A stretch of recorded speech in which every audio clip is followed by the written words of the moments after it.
mics. Yep. I am streaming, just chatting. Why can't I play your thing? There you are. Here I is. And I love the new emotes you got. Yay! Oh, the emotes are amazing. There's more coming too, which we'll discuss once the curtains open. The curtains get open! Oh, places, please, everybody, places. Thank you, places. Thank you, places. Thank you, I can't find my script. Hi, Sunday. I mean, everyone. It's Sunday. Sunday, it's everyone. Okay. I'm gonna get through this. We believe in everybody.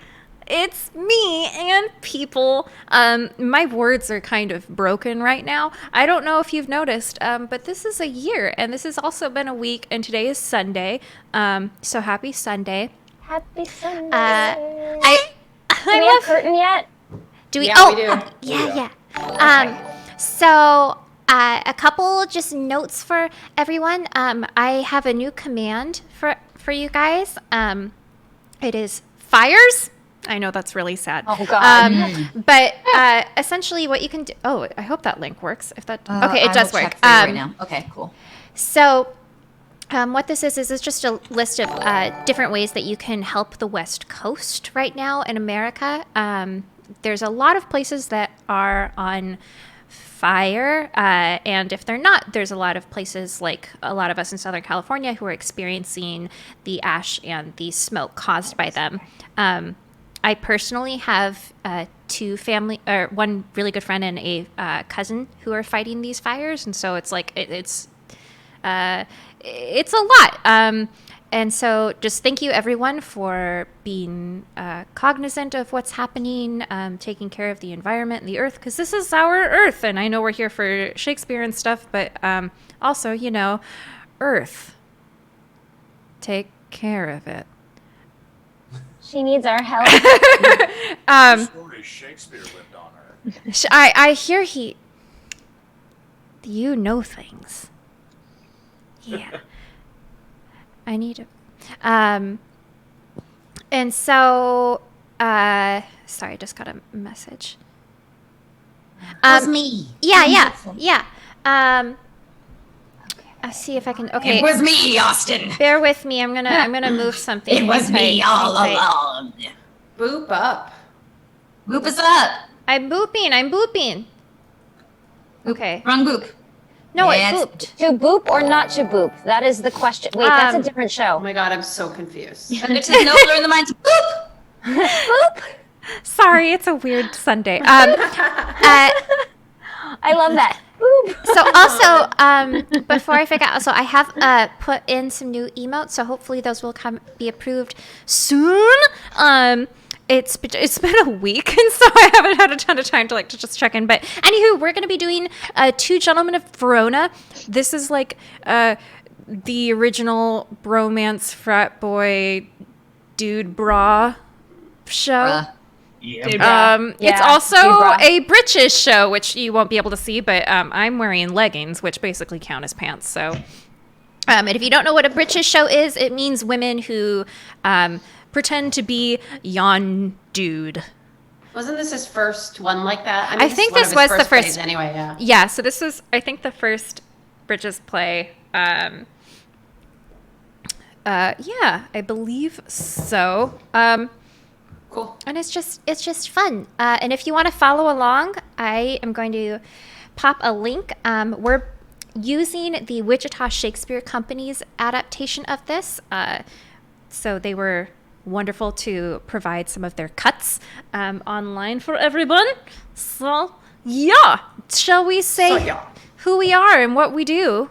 Yeah. so I don't have to keep talking forever. Deva, introduce your characters and then pass it on. Hello. I'm Deva. You've been here. You don't need to know that. You already know those words. Maybe. Anyway, I'm going to be playing Julia. Julia is Proteus's love, his paramour. She disguises herself as Sebastian to deliver a ring, which there's a lot of delivering of rings in every British play. It's a thing. And also, if you like it, then you better put a ring on it. and also an outlaw. The third one, to be specific. Xander, you. I'm Xander. I am currently wearing a blanket because it's cold. That doesn't need to be said. Anyway, hi. I'm playing Valentine. Valentine? Is there like a funky Shakespeare pronunciation? Valentine. No, I just say Valentine. Valentine is fine. Yes. Valentine. Because Valen- it's short. Valenbitty. Tiny. Valentine. Anyway, yeah, I'm gonna get better at words as we go on. Don't even worry about it. I'll pass it over to Christian in the meantime. What up? I'm Christian. I will be playing Valentine's bro from another mother. I should have said the whole. Anyway, Bro from another Mo. Bro from another Oh Mo. my god. I hate this. Oh wait, no! I got it. Sorry, I'm interrupting you. A bra from another ma. No. Oh my god. Bruh. The point is, I'm Proteus, and I'm wildly in love with Julia, so that's going to be real fun. I'm going to pass it on down to Donald. Hey everybody, it's Donald. I am going to be Lance today and Antonio. I will pass it on to who has not gone. I will go to, has Mitch gone? No, I haven't. Hi, everybody. I'm Mitch. Good to be back. This time around, I'm playing Thurio and the First Outlaw. And I will pass it to Tracey. Hi guys, I'm Tracey. Today I'm Speed. I'm the Duke of Milan. Milan? I'm just kidding. And I think I'm gonna narrate too. And who hasn't gone? Allegra, you haven't gone yet, have you? No, I have not. Hello. I am going to be playing Pantino, a servant, and Eglamore, who is a gentleman. The hat may be making a reappearance. And, Ratana, have you gone yet? No, not yet. Oh. Hi, I'm the cat. She's the hat. I'm Ratana. I will be playing Sylvia and Outlaw Numero Dos. And I'm going to pass it on to Robyn. Have you introduced yourself?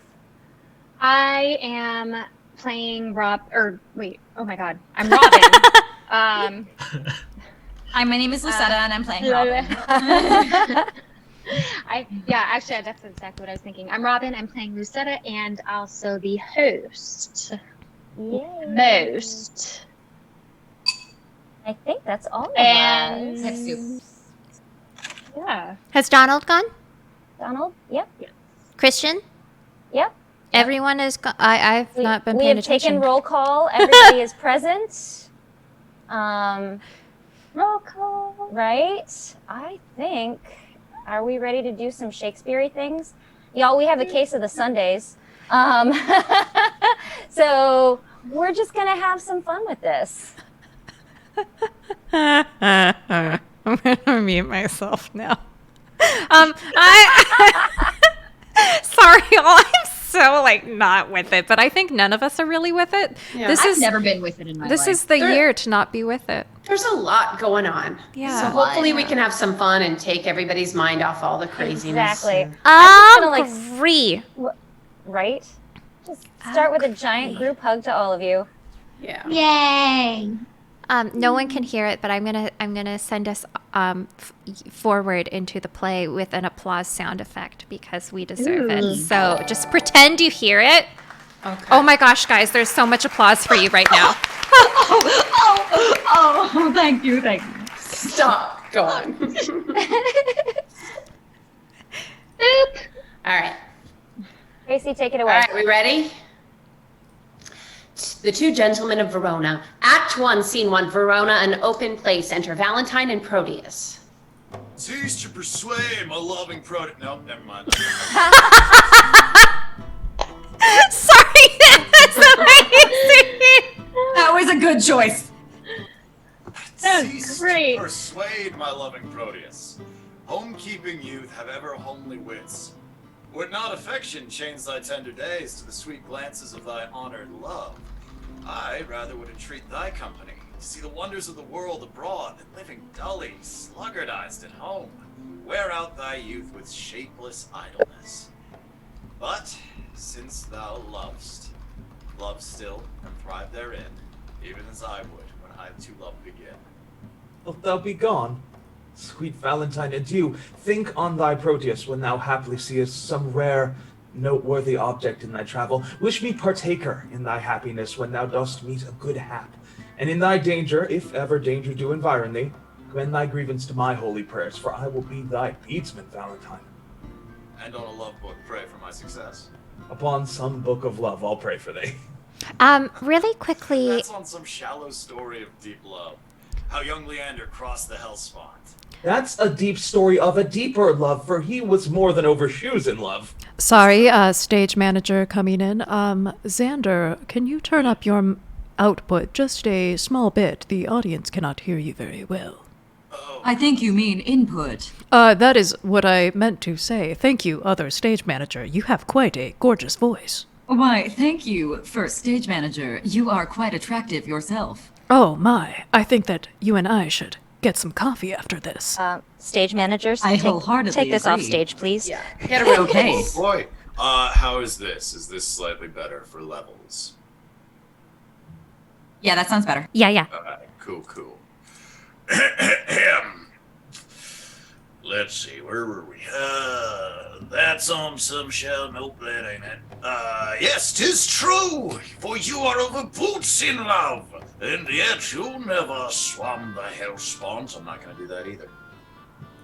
Over the boots? Nay, give me not the boots. No, I will not, for it boots not thee well. What?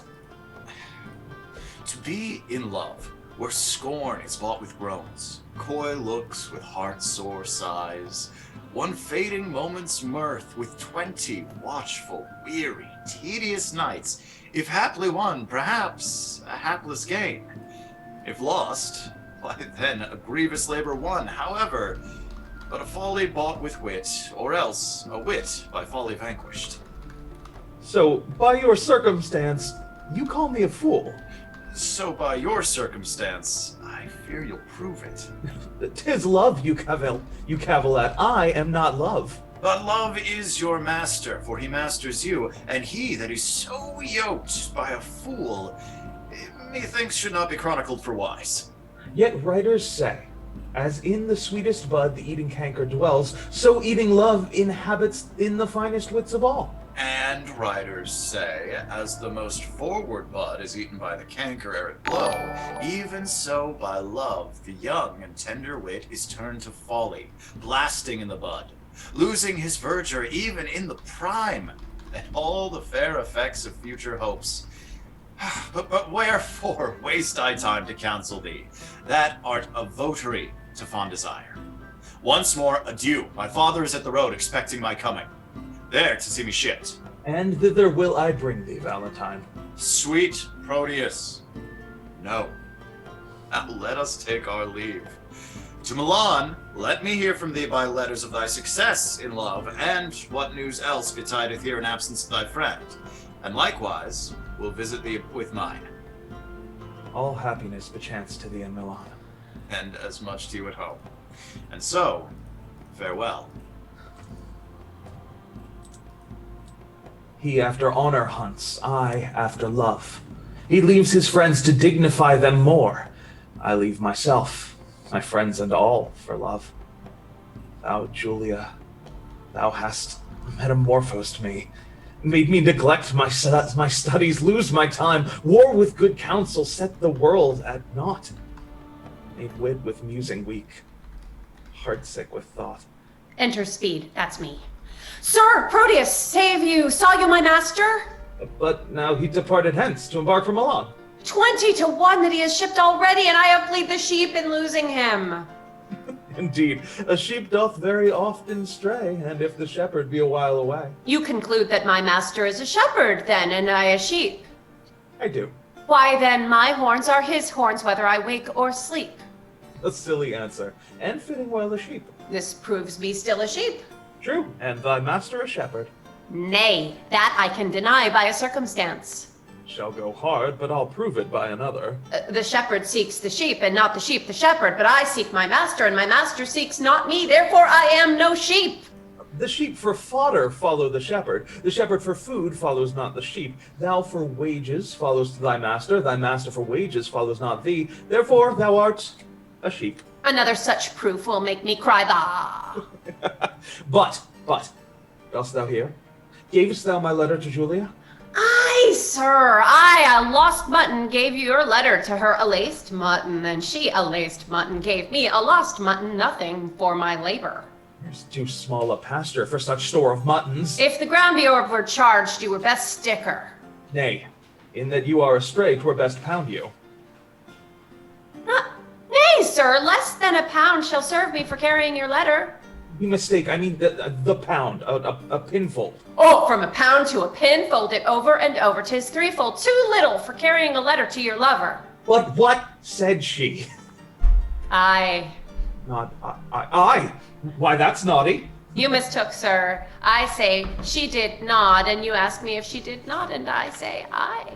And that set together is naughty. Now you have taken the pains to set it together. Take it for your pains. No, you shall have it for bearing the letter. Well, I perceive I must be fain to bear with you. Why, sir, how do you bear with me? Marry, sir, the letter very orderly, having nothing but the word naughty for my pains. Beshrew me, you have a quick wit. And yet it cannot overtake your slow purse. Come, open the matter in brief. What said she? Open your purse, that the money and the matter may be both delivered at once. Well, sir, here's for your pains. What said she? Truly, sir, I think you'll hardly win her. Why? Couldst thou perceive so much from her? Sir, I could perceive nothing at all from her, no, not so much as a ducat for delivering your letter, and being so hard to me that brought your mind, I fear she'll prove as hard to you in telling your mind. Give her no token but stones, for she's as hard as steel. What said she? Nothing? No, not as so much as take this for thy pains. To testify your bounty, I thank you. You have test-earned me in requital thereof. Henceforth, carry your letters yourself, and so, sir, I'll commend you to my master. Go, be gone to save your ship from wreck, which cannot perish having thee aboard, being destined to a drier death on shore. And I exit. Must go send some better messenger. I fear my Julia would not deign my lines, receiving them from such a worthless post. And he exits. Scene 2, the same garden of Julia's house. Enter Julia and Lucetta. Oh, but say, Lucetta, now we are alone. Wouldst thou then counsel me to fall in love? Aye, madame, so you stumble not unheededly. Of all the fair resort of gentlemen, in thy opinion, which is worthiest of love? Please repeat their names, I'll show my mind, according to my shallow simple skill. What thinkest thou of fair Sir Eglamour? As of a knight well spoken, neat and fine, but were I you, you never should be mine. What wouldst thou think of gentle Proteus? Oh, Lord, to see what folly reigns in us. Oh, how now? What means this passion at his name? Pardon, dear madame, 'tis a passing shame that I, unworthy body as I am, should censure thus on lovely gentlemen. Why not on Proteus as all of the rest? Then thus, of many good I think him best. Your reason?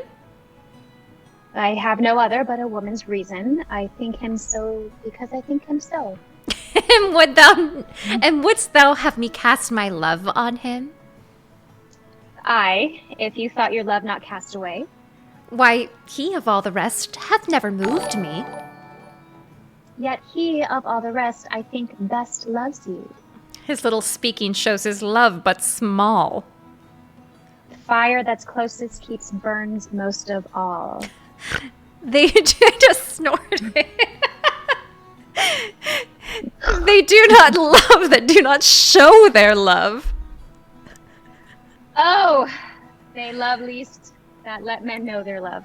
Oh, I would I knew his mind. Peruse this paper, madame. To Julia. Say from whom? That the contents will show. Say who gave it to thee? Valentine's page and sent, I think, from Proteus. He would have given it to you, but I, being in the way, did it in your name. Receive it. Pardon the fault, I pray. Now, by my modesty, a goodly broker, dare you presume to harbor wanton lines, to whisper and conspire against my youth? Now, trust me, 'tis an office of great worth, and you an officer fit for the place, or else return no more to my sight. To plead for love deserves more fee than hate. Will you be gone? That you may ruminate. She exits. And yet I had overlooked the letter. It were a shame to call her back again and pray her to a fault for which I chide her. What a fool she is that knows I am a maid and would not force the letter to my view, since maids in modesty say no to that which they have preferred, construe I. Fie, this wayward is foolish love that, like a testy babe, will scratch the that's YouTube. Will scratch the nurse and presently, all humbled, kiss the rod. How churlishly I chide Lucetta hence, when willingly I would have had her here. Yes, echo of me, when inward joy enforced my heart to smile. My penance is to call Lucetta back and ask remission for my folly past. What ho, Lucetta! What would your ladyship? Oh, is it near dinner time? I would it were that you might kill your stomach on your meat and not upon your maid. What is it that took you up so gingerly? Nothing. Why didst thou stoop then? To take a paper up that I let fall. And is that paper nothing? Nothing concerning me. Then let it lie for those that it concerns. Madame, it will not lie where it concerns unless it have a false interpreter. Some love of yours hath writ to you in rhyme. That I might sing it, madame, to a tune. Give me a note, your ladyship consent. As little by such toys as may be possible. Best sing it to the tune Light o' Love. It is too heavy for so light a tune. Heavy? Belike it hath some burden then? I, and melodious, oh my god. Were it, would you sing it? And why not you? I cannot reach so high. Let's see your song. How now, minion? Keep tune there still, so it will sing. So you will sing it out. And yet methinks I do not like this tune. You do not? No, madame, it is too sharp. You, minion, are too saucy. Nay, now you are too flat, and mar the concord with too harsh a dissent. There one, but a mean to fill your song. The mean is drowned with your unruly bass. Indeed, I bid the bass for Proteus. This babble shall not henceforth trouble me. Here is a coil with protestation. She tears the letter. Get you gone and let the papers lie. You would be fingering them to anger me. She makes it strange, but she would be pleased to be so angered with another letter. And she takes off. Nay, were I so angered with the same. Oh, hateful hands should tear such loving words. Injurious wasps to feed on such sweet honey and kill the bees that yield it with your stings. Oh, I'll kiss every paper for several amends. Oh, look, here is writ, kind Julia. Unkind Julia is in revenge of thy ingratitude. I throw thy name against the bruising stones, trampling contemptuously on thy disdain. And here is writ, love-wounded Proteus. Oh, poor wounded name. My bosom is as a bed shall lodge thee with thy wound be thoroughly healed, and thus I search for it with a sovereign kiss. But twice or thrice was Proteus written down. Be calm, good wind, and not blow a word away till I have found each letter in the letter except mine own name, that some whirlwind bear into a ragged, fearful, hanging rock, and throw it hence into a raging sea. Oh, lo! Here is one line in his name twice writ. Poor, forlorn forlorn Proteus, passionate Proteus to the sweet Julia. That I'll tear away. And yet, I will not sith so prettily he couples it to his complaining names. Thus I will fold them onto one another. Now kiss, embrace, contend, do what you will. Scene 3, the same Antonio's house. Enter Antonio and Panthino. Tell me, Panthino, what sad talk was that wherewith my brother held you in the cloister? 'Twas of his nephew Proteus, your son. Why? What of him? He wondered that your lordship would suffer him to spend his youth at home, while other men of slender reputation put forth their sons to seek preferment out. Nor needest thou much importune me to that whereon this month I have been hammering. I have considered well his loss of time, and how he cannot be a perfect man, not being tried and tutored in the world. Experience is by industry achieved and perfected by the swift course of time. Then tell me, whither were I best to send him? I think your lordship is not ignorant how his companion, youthful Valentine, attends the emperor in his royal court. I know it well. 'Twere good, I think, your lordship send him thither. There he shall practice tilts and tournaments, hear sweet discourse, converse with noblemen, and be in eye of every exercise worthy his youth and nobleness of birth. I like thy counsel. Well hast thou advised, and that thou mayest perceive how well I like it. The execution of it shall make known. Even with the speediest expedition, I will dispatch him to the emperor's court. Tomorrow, may it please you, Don Alfonso, with other gentlemen of good esteem, are journeying to salute the emperor, and to commend their service to his will. Good company. With them shall Proteus go, and in good time. Now will we break with them. Sweet love, sweet line, sweet life. Here is her hand, the agent of her heart. Here is her oath for love, her honor spawn. Oh, that our fathers would applaud our loves, to seal our happiness with their consents. Oh, heavenly Julia. How now? What letter are you reading there? Oh, may it please your lordship, 'tis a word or two of commendation sent from Valentine, delivered by a friend that came from him. Lend me the letter. Let me see what news. There is no news, my lord, but that he writes how happily he lives, how well beloved, and daily graced by the emperor, wishing me with him partner of his fortune. And how stand you affected to his wish? As one relying on your lordship's will, and not depending on his friendly wish. My will is something sorted with his wish. Muse not that I thus suddenly proceed, for what I will, and there an end. I am resolved that thou shalt spend some time with Valentine or Valentinus in the emperor's court. Tomorrow be in readiness to go. Excuse it not, for I am peremptory. My lord, I cannot be so soon provided. Please, you deliberate a day or two. Look, what thou wantest shall be sent after thee. No more of stay. Tomorrow thou must go. Come on, Pantheo. You shall be employed to hasten on his expedition. Exit Antonio and Panthino. Also, I shunned the fire for fear of burning, and drenched me in the sea where I am drowned. Feared to show my father Julia's letter, lest he should take exceptions to my love, and with the vantage of mine own excuse, hath he accepted most against my love. Oh, how the spring of love resembleth the uncertain glory of an April day, which now shows all the beauty of the sun, and by a cloud takes all away. Oh, re-enter Panthino. Panthino comes back. There. She is. He is. So sad. We can't hear you, Panthino. If only someone were to tell me things. Panthino, this I is lost the... my spot. I am so sorry. Thank you, Panthino. There we go. Sir Proteus, your father calls for you. He is in haste, therefore I pray you to go. I bet it is.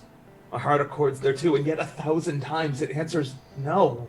He exits. Act 2, Scene 1, Milan, the Duke's Palace. Enter Valentine and Speed. That's me. Sir, your glove! Not mine. Why then, this may be yours, for this is but one. Ha! Let me see. Aye, give it to me. It's mine. Ah, sweet ornament that decks a thing divine. Sylvia. Sylvia. Madam Sylvia, Madam Sylvia. How now, Sirrah? She is not within hearing, sir.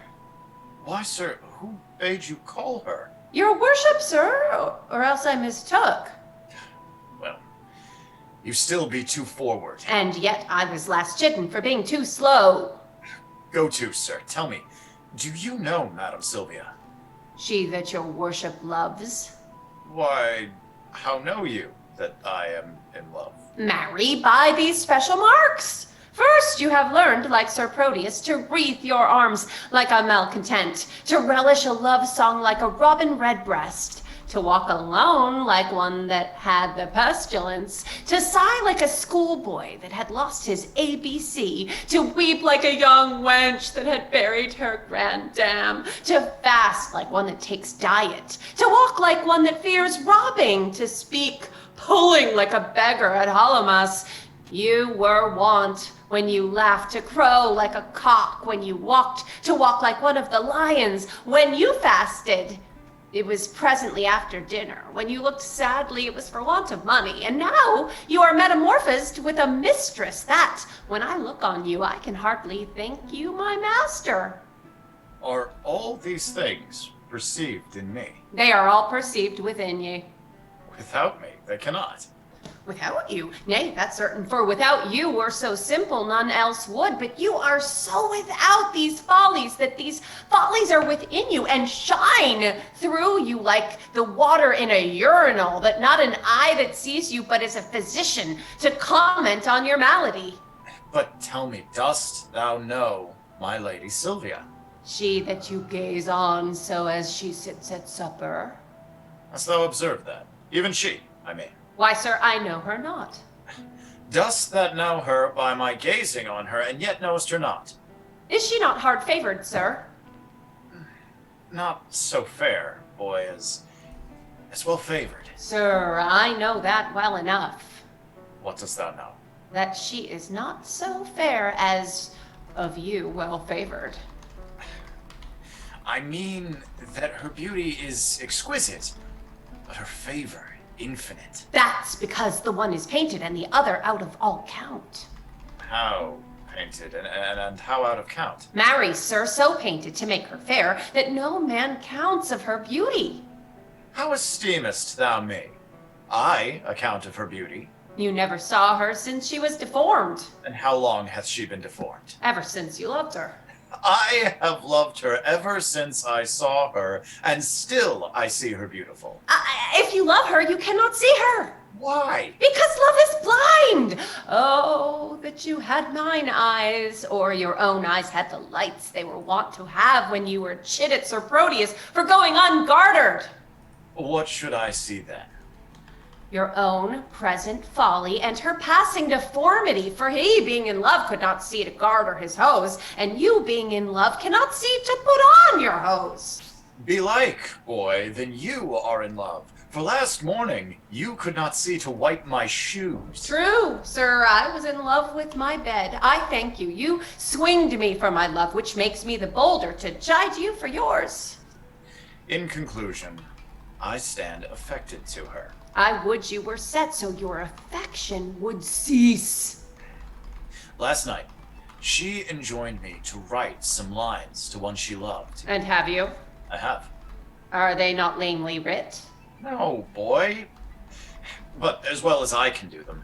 Peace, here she comes. Aside, oh excellent motion, oh exceeding puppet, now he will interpret to her. Enter Sylvia. Madam and mistress, 1,000 good morrows. Aside, oh, give ye good even, here's a million of manners. Sir Valentine and servant, to you 2,000. He should give her interest, and she gives it him. As you enjoined me, I have writ your letters unto the secret nameless friend of yours, which I was much unwilling to proceed in, but for my duty to your ladyship. I thank you, gentle servant. 'Tis very clerkly done. Now, trust me, madam, it came hardly off. For being ignorant to whom it goes, I writ it random, very doubtfully. Perhaps you think too much of so much pains? Oh, no, madam. So it stayed you? I will write. Please, I can read. Take 2. No, madam, so it's steed you. I will write. Please your command 1,000 times as much. And yet... A pretty period. Well, I guess the sequel. And yet, I will not name it. And yet I care not. And yet I take this. And yet take this again. And yet I thank you. Meaning henceforth to trouble you no more. And yet you will, and yet another yet. What means your ladyship? Do you not like it? Oh, yes, yes. The lines are very quaintly writ.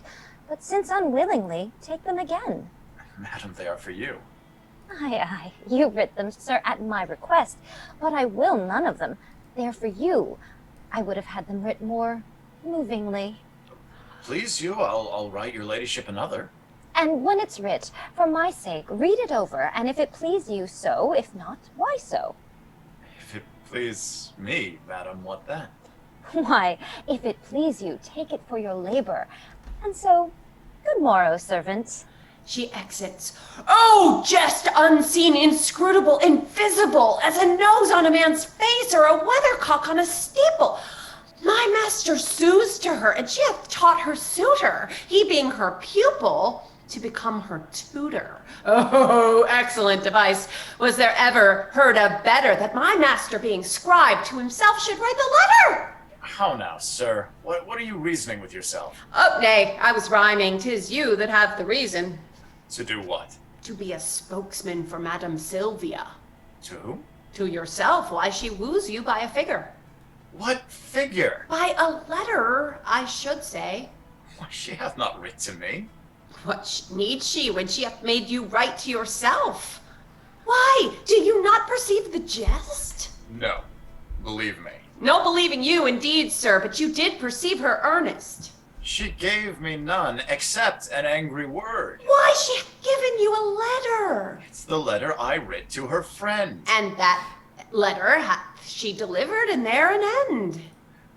I would it were no worse. I'll warrant you 'tis as well, for often have you writ to her, and she in modesty, or else for want of idle time, could not again reply, or fearing else some messenger that might her mind discover, herself hath taught her love himself to write unto her lover. All this I speak in print, for in print I found it. Why muse you, sir? 'Tis dinner time. I have dined. Aye, but hearken, sir, through the chameleon love may feed on the air. I am one that am nourished by my victuals, and would fain have meat. Oh, be not like your mistress, be moved. Be moved. I exit. Scene 2, Verona, Julia's house. Enter Proteus and Julia. Have patience, gentle Julia. I must, where there is no remedy. When possibly I can, I will return. If you turn not, you will return the sooner. Oh, keep this remembrance for thy Julia's sake. Gives a ring. Why then, we'll make exchange. Here, take you this. And seal the bargain with a holy kiss. Here is my hand for my true constancy. When that hour o'erslips me in the day wherein I sign not, Julia, for thy sake, the next ensuring hour some foul mischance torment me for my love's forgetfulness. My father stays my coming. Answer not. The tide is now, nay, not the tide of tears. Oh. That tide will stay me longer than I should. Julia, farewell. She takes off. But gone without a word, I, so true love should do, it cannot speak, for truth hath better deeds than words to grace it. Enter Panthino. Scene 3, the same a street. Enter Lance leading a dog. Nay, 'twill be this hour ere I have done weeping. All the kind of Lances have this very fault. I have received my portion like the prodigious son, and am going with Sir Proteus to the Imperial's court. I think Crab, my dog, be the sourest natured dog that lives.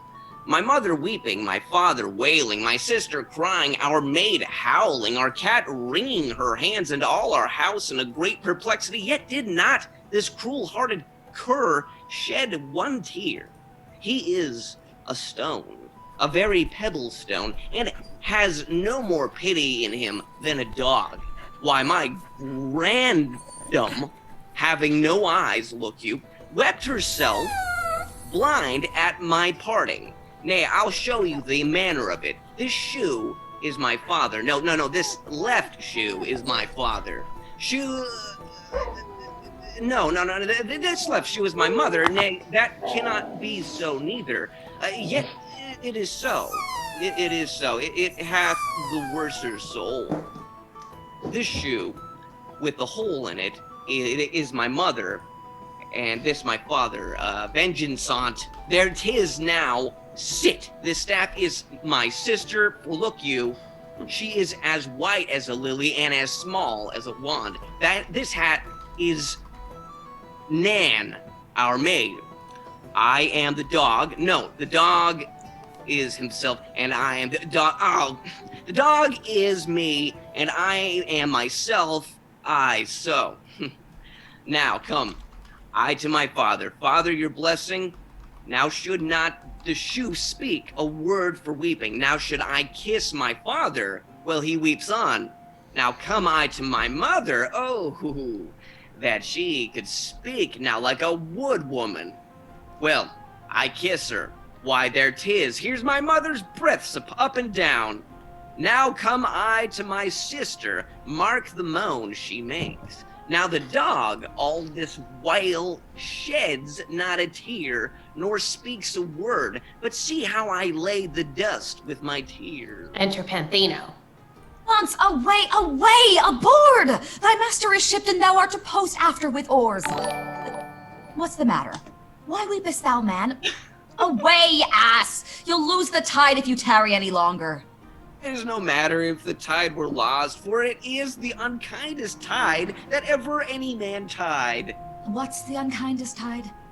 Why, he that's tied here, Crab, my dog. Tut, man, I mean thou lose the flood, and in losing the flood lose thy voyage, and in losing thy voyage lose thy master, and in losing thy master lose thy service, and in losing thy service... Why dost thou stop my mouth? I fear that thou shouldest lose thy tongue. Where should I lose my tongue? In thy tail. In thy tail? Lose the tide, and the voyage, and the master, and the service, and the tide. Why, man, if the river were dry, I am able to fill it with my tears. If the wind were down, I could drive the boat with my sighs. Come away, man. I was sent to call thee. Sir, call me what thou darest. Wilt thou go? Well, I will go. He exits. Scene 4, Milan, the Duke's palace. Enter Sylvia, Valentine, Thurio, and Speed. Servant. Mistress! Master, Sir Thurio frowns on you. Aye, boy, it's for love. Not of you. Of my mistress, then. 'Twere good you knocked him. I exit. Servant, you are sad. Indeed, madam, I seem so. And there's a fucking thing outside. I'm a mute. Seem you that you are not. Happily I do! Over a lawnmower! So do counterfeits. So do you. What seem I that I am not? Wise. What instance of the contrary? Your folly. And how quote you my folly? I quoted in your jerkin. My jerkin is a doublet. Well, then I'll double your folly. How? What angry, Sir Thurio? Do you change color? Oh, give him leave, madam. He is kind of a chameleon. That hath more mind to feed on your blood than live in your air. You have said, sir. Aye, sir, and done too for this time. I know it well, sir. You always end ere you begin. A fine volley of words, gentlemen, and quickly shot off. 'Tis indeed, madam. We thank the giver. Well, who is that, servant? Yourself, sweet lady. For you gave the fire. Sir Thurio borrows his wit from your ladyship's looks, and spends what he borrows kindly in your company. Sir, if you stand word for word with me, I shall make your wit bankrupt. I know it well, sir. You have an exchequer of words, and I think no other treasurer shall give you followers, for it appears by their bare liveries that they live by your bare words. Oh, no more, gentlemen, no more. Oh, here comes my father. Enter the Duke. Oh, that's me. Now, daughter Sylvia, you are hard beset. Sir Valentine, your father's in good health. What say you to a letter from your friends of much good news? My lord, I will be thankful to any messenger from thence. Know ye Don Antonio, your countryman? I, my good lord, I know the gentleman to be of worth and worthy estimation, and not without deserts so well reputed. Hath he not a son? I, my good lord, a son that well deserves the honor and regard of such a father. You know him well. I know him as myself, for from our infancy we have conversed and spent our hours together, and though myself have been an idle truant, omitting the sweet benefit of time to clothe mine age with angel-like perfection, yet hath Sir Proteus, for that's his name, made use and fair advantage of his days, his years but young, his experience old, his head unmellowed, but his judgment ripe. And in a word, for far behind his worth comes all the praises that I now bestow. He is complete in feature and in mind, with all good grace to grace a gentleman. Beshrew me, sir. If he make this good, he is as worthy for an empress's love as meet to be an emperor's counselor. Well, sir, this gentleman is come to me with commendation from great potentates, and here he means to spend his time a while. I think 'tis no unwelcome news to you. Should I have wished a thing, it had been he. Welcome him, then, according to his worth. Sylvia, I speak to you, and you, Sir Thurio. For Valentine, I need not cite him to it. I will send him hither to you presently. And I exit. This is the gentleman I told your ladyship had come along with me, but that his mistress did hold his eyes locked in her crystal looks.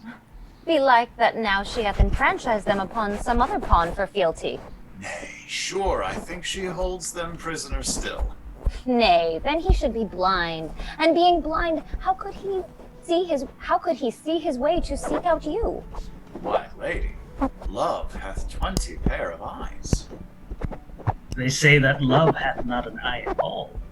To see such lovers Thurio as yourself, upon a homely object love can wink. No, have done, have done. Oh, here comes the gentleman. Exit Thurio, enter Proteus.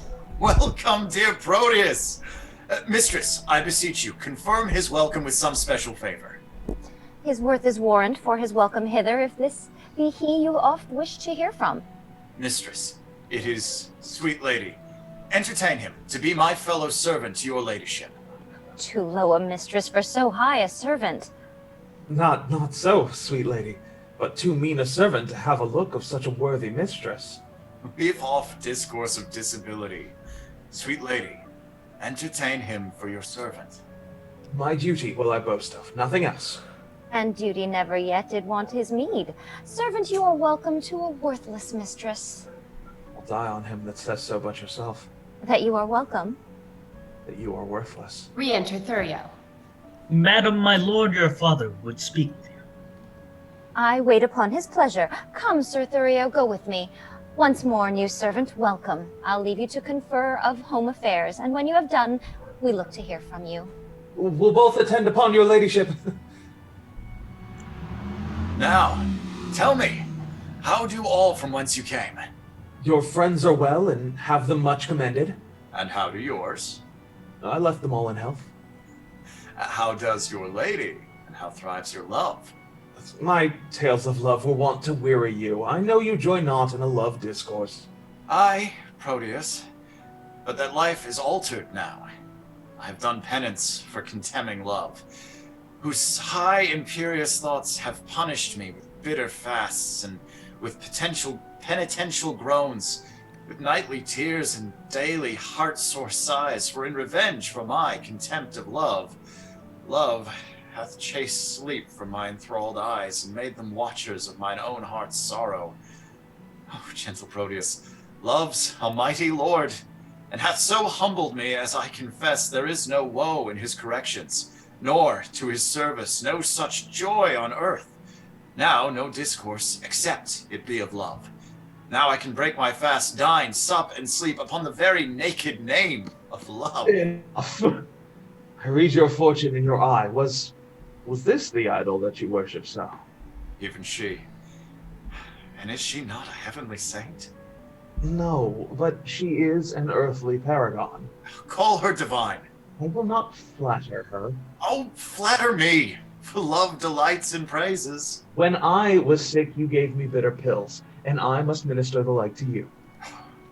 Then speak the truth by her. If not divine, yet let her be principality, sovereign to all creatures on the earth. Except my mistress. Sweet, accept not any, except thou will accept against my love. Have I not reason to prefer mine own? And I will help thee to prefer her too. She shall be dignified with this high honor, to bear my lady's train, lest the base of the earth should form her vesture chance to steal a kiss. And so of great a favor, growing proud, disdain to root the summer swelling flower and make rough winter everlastingly. Why, Valentine, what braggartism is this? Pardon me, Proteus. All I can is nothing to her whose worth makes other worthies nothing. She is alone. Then let her alone. Of the world, why man, she is mine own. And I as rich in having such a jewel as 20 seas, if all their sand were pearls, the water nectar, the rocks pure gold. Forgive me that I do not dream on thee, because thou seest me dote upon my love.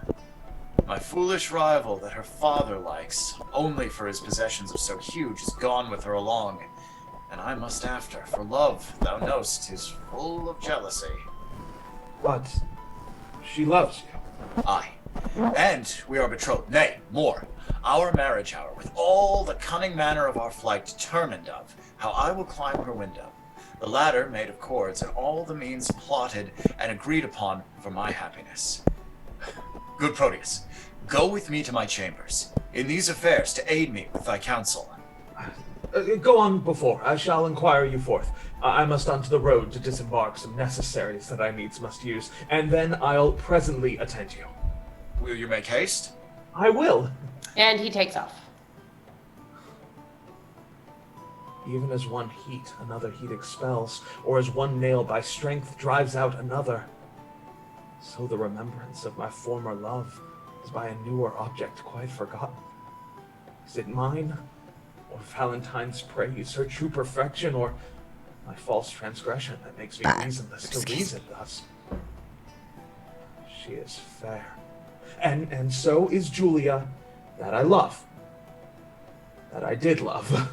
For now my love is thawed, which, like a waxen image against a fire, bears no impression of the thing it was. Methinks my zeal to Valentine is cold, and that I love him not as I was wont.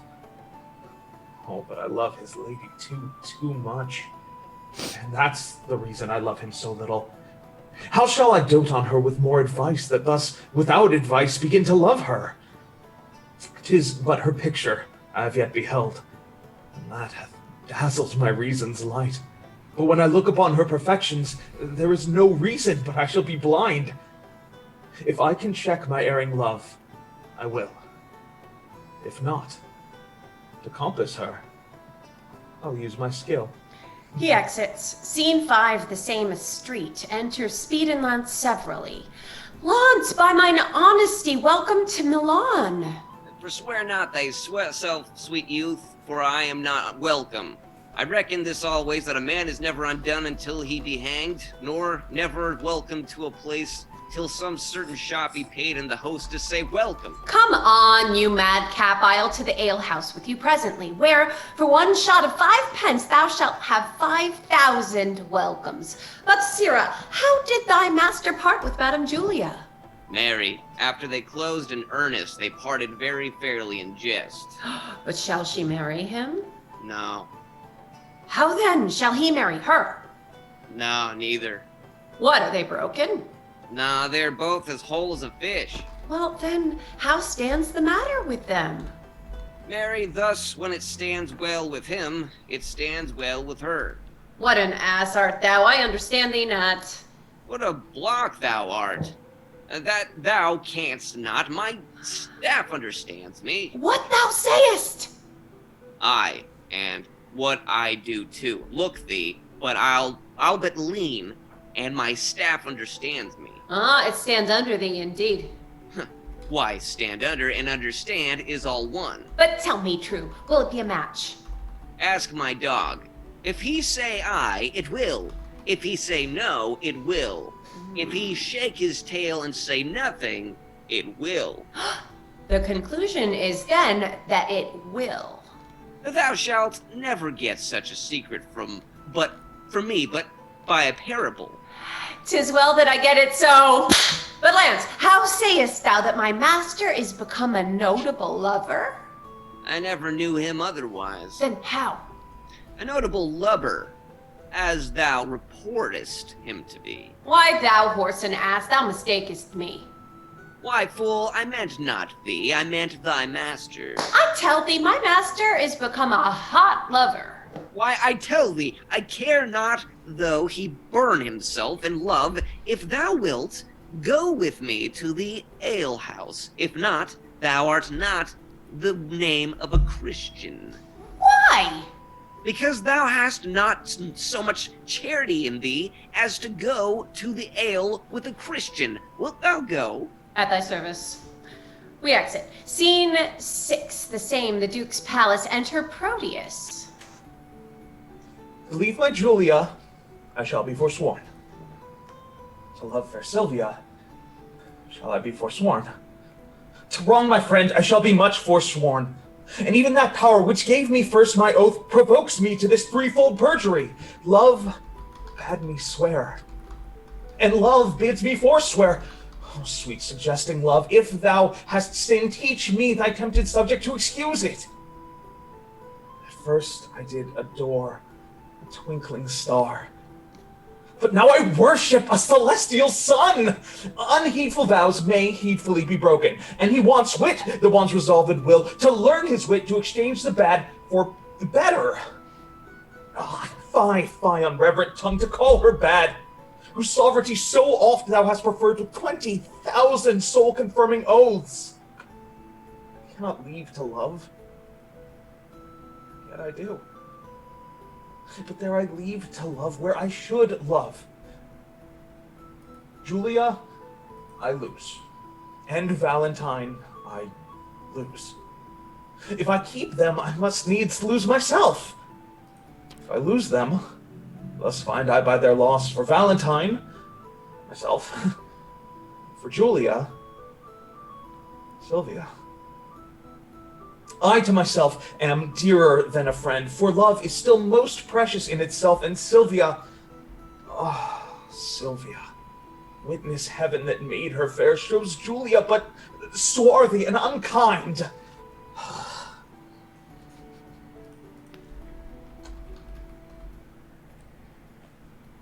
I will forget that Julia is alive, remembering that my love to her is dead, and Valentine, I'll hold an enemy, aiming at Sylvia as a sweeter friend. I cannot now prove constant to myself without some treachery used to Valentine. This night he meaneth with a corded ladder to climb celestial Sylvia's chamber window, myself in counsel his competitor. Now presently, I'll give her father notice of their disguising and pretended flight, who all enraged will banish Valentine, for Thurio he intends shall wed his daughter, but Valentine being gone, I'll quickly cross by some sly trick, blunt dull Thurio's dull proceedings. Love, lend me wings to make my purpose swift, as thou hast lent me wit to plot this drift. He exits. Scene 7, Verona, Julia's house. Enter Julia and Lucetta. Counsel, Lucetta, gentle girl, assist me. And even in kind love do I conjure thee, who art at the table wherein all thoughts are visibly charactered and engraved, to lesson me, and tell me some good mean, how with mine honor I may undertake a journey to my loving Proteus. Alas, the way is wearisome and long. A true devoted pilgrim is not weary to measure kingdoms with his feeble steps. Much less shall she that hath love's wings to fly. And when that flight is made to one so dear, of such divine perfection as Sir Proteus. Better forbear till Proteus make return. Oh, notest thou not his looks are my soul's food? Pity the dearth that I have pined in by longing for that food so long a time. Didst thou but know the inly touch of love, thou wouldst as soon go kindle fire with snow as to quench the fire of love with words. I do not seek to quench your love's hot. Sorry. Art thou well, Lucetta? I'm balancing my butt. Sorry. Work. Blah, blah, blah, blah. Take two. I do not seek to quench your love's hot fire, but qualify the fire's extreme rage, lest it should burn above the bounds of reason. Oh, well, the more thou dampst it up, the more it burns. The current that with gentle murmur glides, thou not'st, being stopped, impatiently doth rage. But when his fair course is not hindered, he makes sweet music with the enamelled stones, giving a gentle kiss to every sedge he overtaketh in his pilgrimage. And so by many winding nooks he strays with willing sport to the wild ocean. Then let me go, and hinder not my course. I'll be as patient as a gentle stream, and make a pastime of each wary step, till the last step have brought me to my love. And there I'll rest, as after much turmoil a blessed soul doth in Elysium. But in what habit will you go along? Not like a woman, for I would prevent the loose encounters of lascivious men. Gentle Lucetta, fit me with such weeds as may besteem some well-reputed page. Why, then your ladyship must cut your hair. No! Girl, I'll knit it up in silken strings, with 20 odd conceited true love knots, to be fantastic, as may become a youth of greater time than than words. You shall show to be? We. What fashion, madame, shall I make your breeches? Why, even what fashion thou likest, Lucetta? You must needs have them with a codpiece, madame. Out, Lucetta, that would be ill-favored! A round hose, madame, now's not worth a pin. Unless you have a codpiece to stick pins on. Lucetta, as thou lovest me, let me have what thou thinkest meet and is most mannerly. But tell me, wench, how will the world repute me for undertaking so unstated a journey? I fear me it will make me scandalized. If you think so, then stay at home and go not. Nay, that I will not. Well, then never dream on infamy, but go. If Proteus like your journey when you come, no matter who's displeased when you are gone, I fear me he will scarce be pleased withal. That is the least, Lucetta, of my fear. 1,000 oaths, an ocean of his tears, and instances of infinite of love warrant me welcome to my Proteus. All these are servants to deceitful men. Oh, base men that use them to so base effect. But truer stars did govern Proteus' birth. His words are bonds, his oaths are oracles, his love sincere, his thoughts immaculate, his tears pure messengers sent from his heart as far from fraud as heaven from earth. Pray heaven he proves so when you come to him. Nay, as thou lovest me, do him not that wrong to bear hard opinion of his truth. Only deserve my love by loving him. And presently go with me to my chamber, to take note of what I stand in need of, to furnish me upon my longing journey. All that is mine I leave at thy disposal. My goods, my lands, my reputation. Only in lieu thereof dispatch me hence. Come, answer not, but to it presently. I am impatient in my tarriance. They exit, and we take a little break. We'll take a little break. Robyn, I appreciate your commitment. Literally falling in love. Is anyone having a hard time Englishing today? Oh my god, yes. Having a hard time with technology today. Oh my gosh, yes. That was terrifying. Especially because I thought like my entrance was a lot sooner because this is Enter Pentino. Right. And then enter Panthino. And I was like, oh my god, I'm gonna miss my line right now, and I can't get into this fucking call. What the fuck? No. Good. We got you. You got me. We got you. Like, Got after, me. because I haven't been here for like the last 3 weeks, I think. Uh-huh. And just doing this, it feels like I'm back at the beginning. I'm like, I forgot how to read from the computer. What is a cold read? I don't know. What's that? It's a super cold read. So we're Wow. taking the 5, everybody. If you want to get a drink Thank or you, a Five. foods. Have a drink, have a smoke. Would you like to hear a joke? I'll hunt you and recite a poem. I was thinking of a joke. I was like, what's a joke I can say? I was thinking, like, let's go down to the kitchen. Mr. Goldstone, tell me any little thing that I can do. Ginger Peachy. Mr. How are Goldstone. you all at this 1:11 Pacific time? Yeah, me too. Live, currently. You're like, are you cold? I'm still freezing. Really? We've been running the AC. Oh Well, my goodness, I'm so if sorry. you write better letters, you'd have somebody to keep you warm by now. Wow. Oh, wow. Hey, if you guys want, I have 2 really terrible dad jokes. Yes. Yes, please. I'm going to excuse myself while you tell it. Okay. Why can't a nose be 12 inches long? Why? Because then it would be a foot. But Oh, Yeah, my brain went somewhere. sorry. I have to say Wow. Immediately. really quickly. Thank you, your favorite Mike, for the sub. Appreciates. And Yes. I'm gonna say this wrong. Ixtul 3. I got the 3 right. I know how to say 3. Okay, so I'm pretty sure. I'm sure you've all heard all my jokes because I only have 2.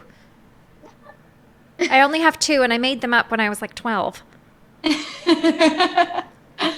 that's all my material, folks. Thank you and good That's night. it. I have a 30-second set. Well, I have a suggestion. Yes. 30. I think Christian's the imposter. Oh. Shocker. That once again I would be ejected into space, as I was every time, even though it was incorrect 4 out of 6 times. Hey, What- I had your back some of those times. Also, to be honest, we did all literally just you overhear you breaking bro code. So Yeah, hard. pretty sure Hard you're break. the imposter No, this you time. overheard Proteus breaking bro code. Christian has been single for 14 years. Hey, Deva. Me? I will be back. Yeah. Yes. Why does the Norwegian Navy have barcodes on their ships? Why does the Norwegian Navy have barcodes on their ships? So they can Scandinavian. But The good one. on that note, I'll be right back. Okay. I'm pretty sure like 50% of everyone have heard this one. What is a vegetarian werewolf's favorite food? A woogala? Yeah.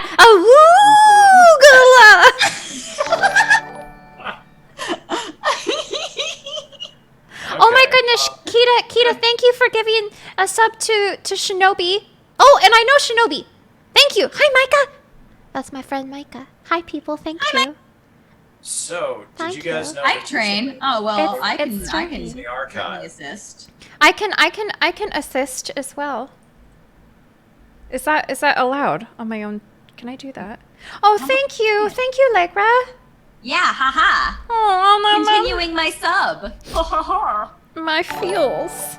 Holy hell! Thank you, your favorite Mike. You are Thank you, Mike. Oh my goodness. my favorite Mike. He's living up to his name. Our other Mike has been demoted to second favorite Mike. Oh. Bum. Just kidding. Oh my gosh, guys, what the hell? What? Jesslyn 413. You're getting a hype train going right Thank now. you. Right? Oh. Thank you for I the clearly missed all the train. excitement. Wow. Come on, ride the train. We'll hype it up. Okay, here's my other joke as a thank you. This is the only other one I have, and I think at least 3 of you have heard this. What do you call a sad Pokemon? Pika-blue! Pika-blue. Pika-blue! No.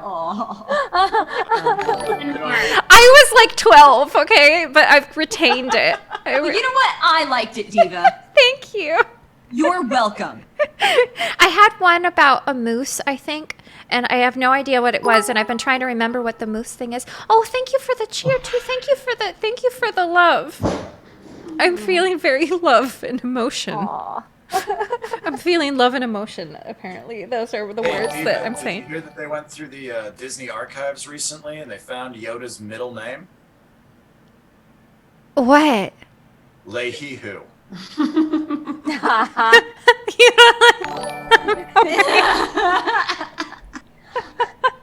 That is so High on a hill lived a lonely Jedi. Yodelay, yodelay, yodelay.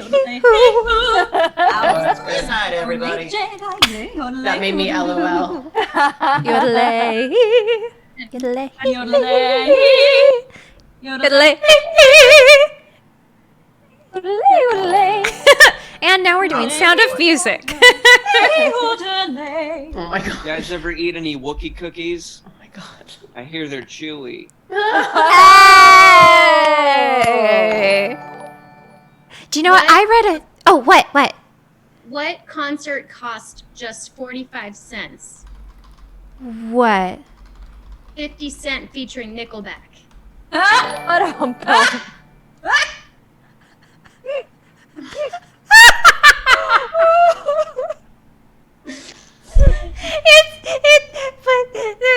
It's true. I love it. Oh my god, that's great. So thank you all hyping. Thank you. So much hype. You guys going to break my word brain.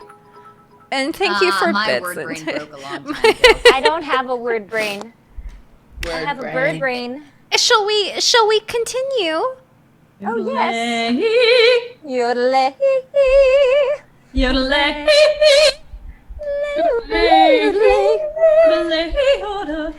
Okay, really quickly.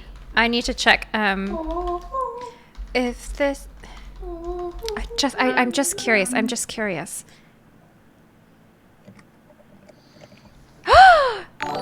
Oh no, we have another like 30 years until Sound of Music is public domain. What were you checking? Is Sound of Are Music is there public any domain? musicals that we can do? I know. I don't know. I think we're just gonna have to host a cabaret or something. Harmonies over Zoom. I want to say we'll talk at the end of this because there are thoughts, there are ideas, there are things. We are on page 33. If you're looking at it on PDF, it's the top of Act 3, Scene 1 in Milan, and I will turn Allegra. it over to Tracey. Did you guys see? I was like, somebody was talking about Ben Kingsley in the chat. Can you see him right behind my head? Are we gonna? Oh Are we gonna do a yes. musical? See him? I'll figure it out. Was that just winking ink? Shit. Sorry. Where's the script? Okay. Oh, thank you. Nice. Thank Hold you for on. sharing the script, and thank you for hyping, and thank you for things, and thank you for the script is 69 pages It long. is. Because, it's two bros of Verona. Nice. Oh my god. Wait, Hold on. is it Verbona? It's Verbrona. Yo, Verbrona, dude. Do you see my chick? She's banging. Not as banging as my chick. All right, I'm gonna. The Broner us. Oh. Okay, I'm Hey. gonna play the music. Next level. Here we go. All right. Are we ready? Are we all met? Act 3, Scene 1, Milan, the Duke's Palace. Enter Duke and Proteus. Now, tell me, Proteus, what's your will with me? My gracious lord, that which I would discover the law of friendship, aka the Broad Code, bids me to conceal. But when I call to mind your gracious favors done to me, undeserving as I am, my duty pricks me on to utter that which else no worldly good should draw from me. No, worthy prince, Sir Valentine, my friend, This knight intends to steal away your daughter. Myself am made one privy to the plot. I know you have determined to bestow her on Thurio, whom your gentle daughter hates. And should she thus be stolen away from you, it would be much vexation to your age. Thus, for my duty's sake, I rather choose to cross my friend in his intended drift, than by concealing it heap on your head a pack of sorrows which would press you down, being unprevented, to your timeless grave. Proteus, I thank thee for thine honest care, which to requite command me while I live. This love of theirs myself have often seen, haply when they are judged me fast asleep, and oftentimes have purposed to forbid Sir Valentine her company and my court. But fearing lest my jealous aim might err, and so unworthily disgrace the man, a rashness that I ever yet have shunned, I gave him gentle looks, thereby to find that which thyself hath now disclosed to me, and that thou mayst perceive my fear of this, knowing that tender youth is soon suggested, I nightly lodge her in an upper tower, the key whereof myself have ever kept, and thence she cannot be conveyed away. No, noble lord, they have devised a mean, how he her chamber window will ascend with a corded ladder fetch her down, for which the youthful lover now is gone, and this way comes he with it presently, where, if it please you, you may intercept him. But, good my lord, do it so cunningly, that my discovery be not aimed at for love of you. Not hate unto my friend hath made me publisher of this pretense. Upon mine honor, he shall never know that I had any light from thee of this. Adieu, my lord. Sir Valentine is coming. Exit, enter Valentine. Sir Valentine, whither away so fast? Please, your grace, there is a messenger that stays to bear my letters to my friend, and I'm going to deliver them. Be they of much import? Oh, the tenor of them doth but signify my health and happy being at your court. Nay then, no matter, stay with me a while. I am to break with thee of some affairs that touch me near, wherein thou must be secret. 'Tis not unknown to thee that I have sought to match my friend Sir Thurio to my daughter. Yeah, I know it well, my lord. And sure, the match were rich and honorable. Besides, the gentleman is full of, virtue, bounty, worth, and qualities, beseeming such a wife as your fair daughter. Cannot your grace win her to fancy him? No, trust me, she is peevish, sullen, froward, proud, disobedient, stubborn, lacking duty, neither regarding that she is my child, nor fearing me as if I were her father. And may I say to thee, this pride of hers, upon advice, hath drawn my love from her, and where I thought the remnant of mine age should have been cherished by her childlike duty, I now am full resolved to take a wife and turn her out to who will take her in. Then let her beauty be her wedding dower. For me and my possessions she esteems not. What would your grace have me to do in this? There is a lady in Verona here whom I affect, but she is nice and coy, and not esteems my aged eloquence. Now therefore would I have thee to my tutor, for long agone I have forgot to court. Besides, the fashion of the time is changed. How and which way I may bestow myself to be regarded in her sun-bright eye?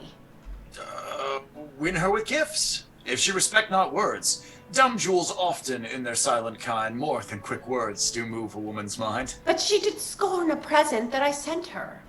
Sometimes scorn what best contents her. Send her another. Never give her o'er, for scorn at first makes after love the more.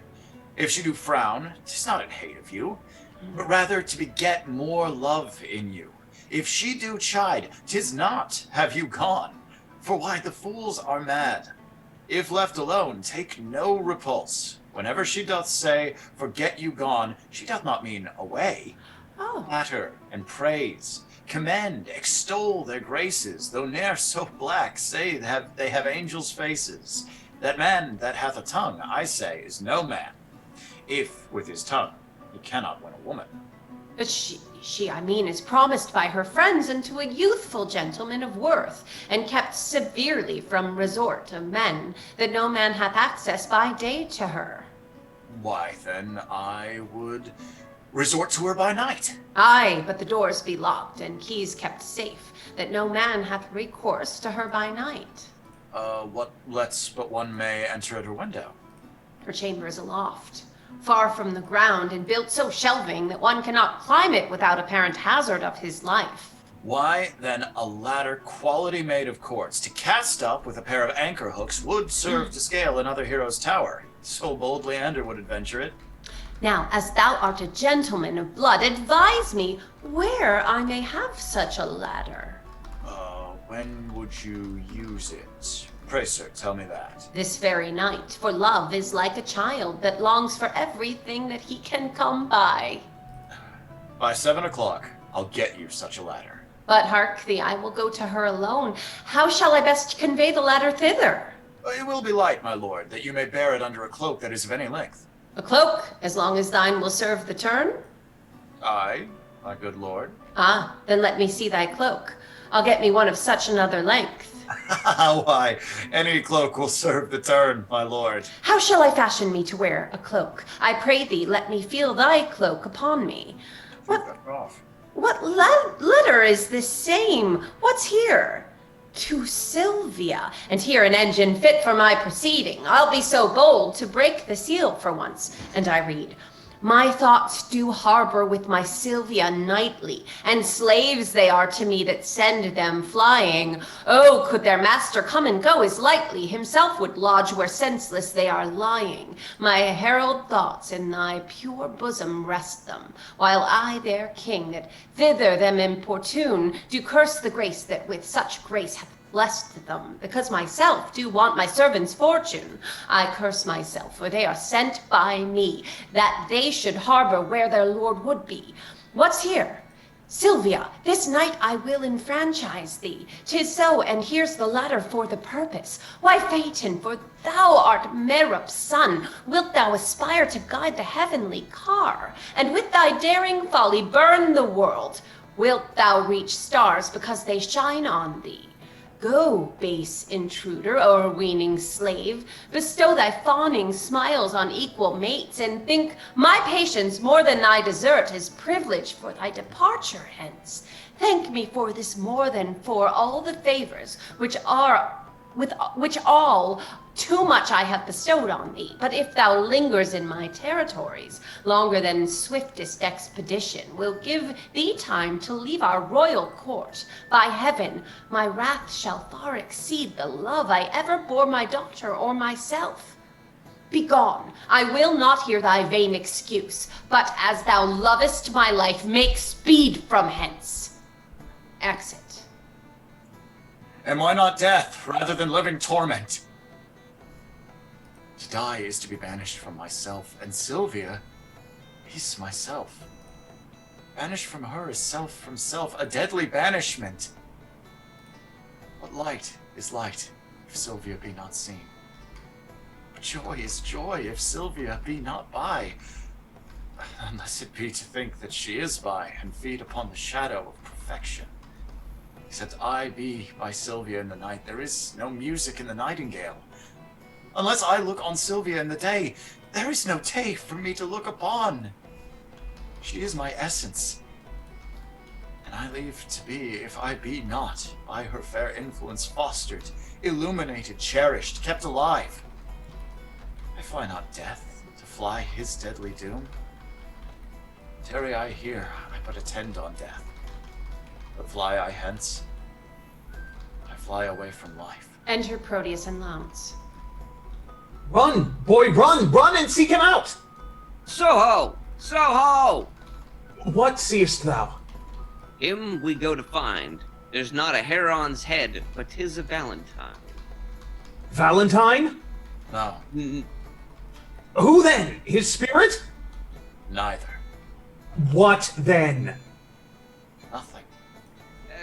Can nothing speak? Master, shall I strike? Who wouldst thou strike? Nothing. Villain! Forbear! Why, sir, I'll strike nothing, I pray you. Sirrah, I say, forbear. Friend Valentine, a word? My ears are stopped and cannot hear good news. So much bad already hath possessed them. Then In dumb silence will I bury mine, for they are harsh, untunable, and bad. Sylvia dead? No, Valentine. No, Valentine indeed, for scared Sylvia. Has she forsworn me? No, Valentine. No, Valentine, if Sylvia hath forsworn me. What is your news? Sir, there is a proclamation that you are banished. That you are banished. That's the news. From hence, from Sylvia, and from me, thy friend. Oh, I have fed upon this woe already. And now excess of it will make me surfeit? Sophia. Does Sylvia know that I am banished? Aye. And she has offered to the doom, which unreversed stands in effectual force, a sea of melting pearl, which some call tears. Those at her father's churlish feet she tendered, with them upon her knees, her humble self wringing her hand, whose whiteness so became them, as if but now they waxed pale for woe. But neither bended knees, pure hands held up sad sighs, deep groans, nor silver-shedding tears could penetrate her uncompassionate sire. But Valentine, if he be taken, must die. Besides, her intercession chafed him so, when she for thy repeal was suppliant, that to close prison he commanded her, many bitter threats of biding there. No more. Unless the next word that thou speakest have some malignant power upon my life. If so, I pray thee breathe it in mine ear, as an ending anthem of my endless dolor. Cease to lament for that thou canst not help, and study help for that which thou lamentest. Time is the nurse and breeder of all good. Here, if thou stay, thou canst not see thy love. Besides, thy staying will abridge thy life. Hope is a lover's staff. Walk hence with that, and manage it against despairing thoughts. Thy letters may be here, though thou art hence, which, being writ to me, shall be delivered even in the milk-white bosom of thy love. The time now serves not to expostulate. Come, I'll convey thee through the city gates, and ere I part with thee, confer at large of all that may concern thy love affairs. As thou lovest Sylvia, though not for thyself, regard thy danger, and along with me. I pray thee, Launce, and if thou seest my boy, bid him make haste and meet me at the north gate. Go, sir, I'll find him out. Come, Valentine. Oh, my dear Sylvia. Hapless Valentine. Exit Valentine and Proteus. I am but a fool, look you, and yet I have the wits to think my master is a kind of a knave. But that's all one. If he be but one knave, he lives not now that knows me to be in love, yet I am in love. But a team of horse shall not pluck that from me, nor who 'tis I love, and yet 'tis a woman. But what woman? I will not tell myself. And yet 'tis a milkmaid. Yet 'tis not a maid, for she hath had gossips. Yet 'tis a maid, for she is her sister's maid, master's maid, and serves for wages. She hath more qualities than a water spaniel, which is much in a bare Christian. Pulling out a paper. Here is the catalog of her condition. Imprimis, she can fetch and carry. Why, a horse can do no more. Nay, a horse cannot fetch, but only carry. Therefore is she better than a jade. Item, she can milk, look you, a sweet virtue in a maid with clean hands. Enter Speed. How now, Launce? What news with your mastership? With my master's ship? Why, it is at sea. Well, your old vice still mistake the word. What news, then, in your paper? The blackest news that ever thou heardest. Why, man, how black? Why, as black as ink. Let me read them. Why, on thee, jolthead, thou canst not read. Thou liest, I can. I will try thee. Tell me this, who begot thee? Mary, the son of my grandfather. Oh, illiterate loiterer. It was the son of thy grandmother. This proves that thou canst not read.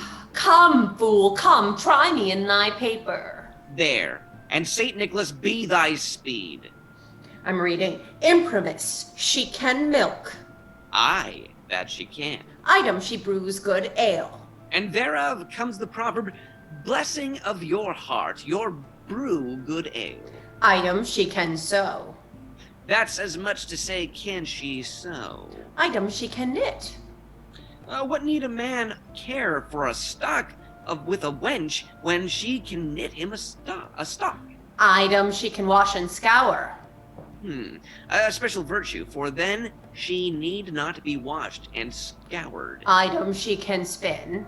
Then may I set the world on wheels when she can spin for her living. Item, she hath many nameless virtues.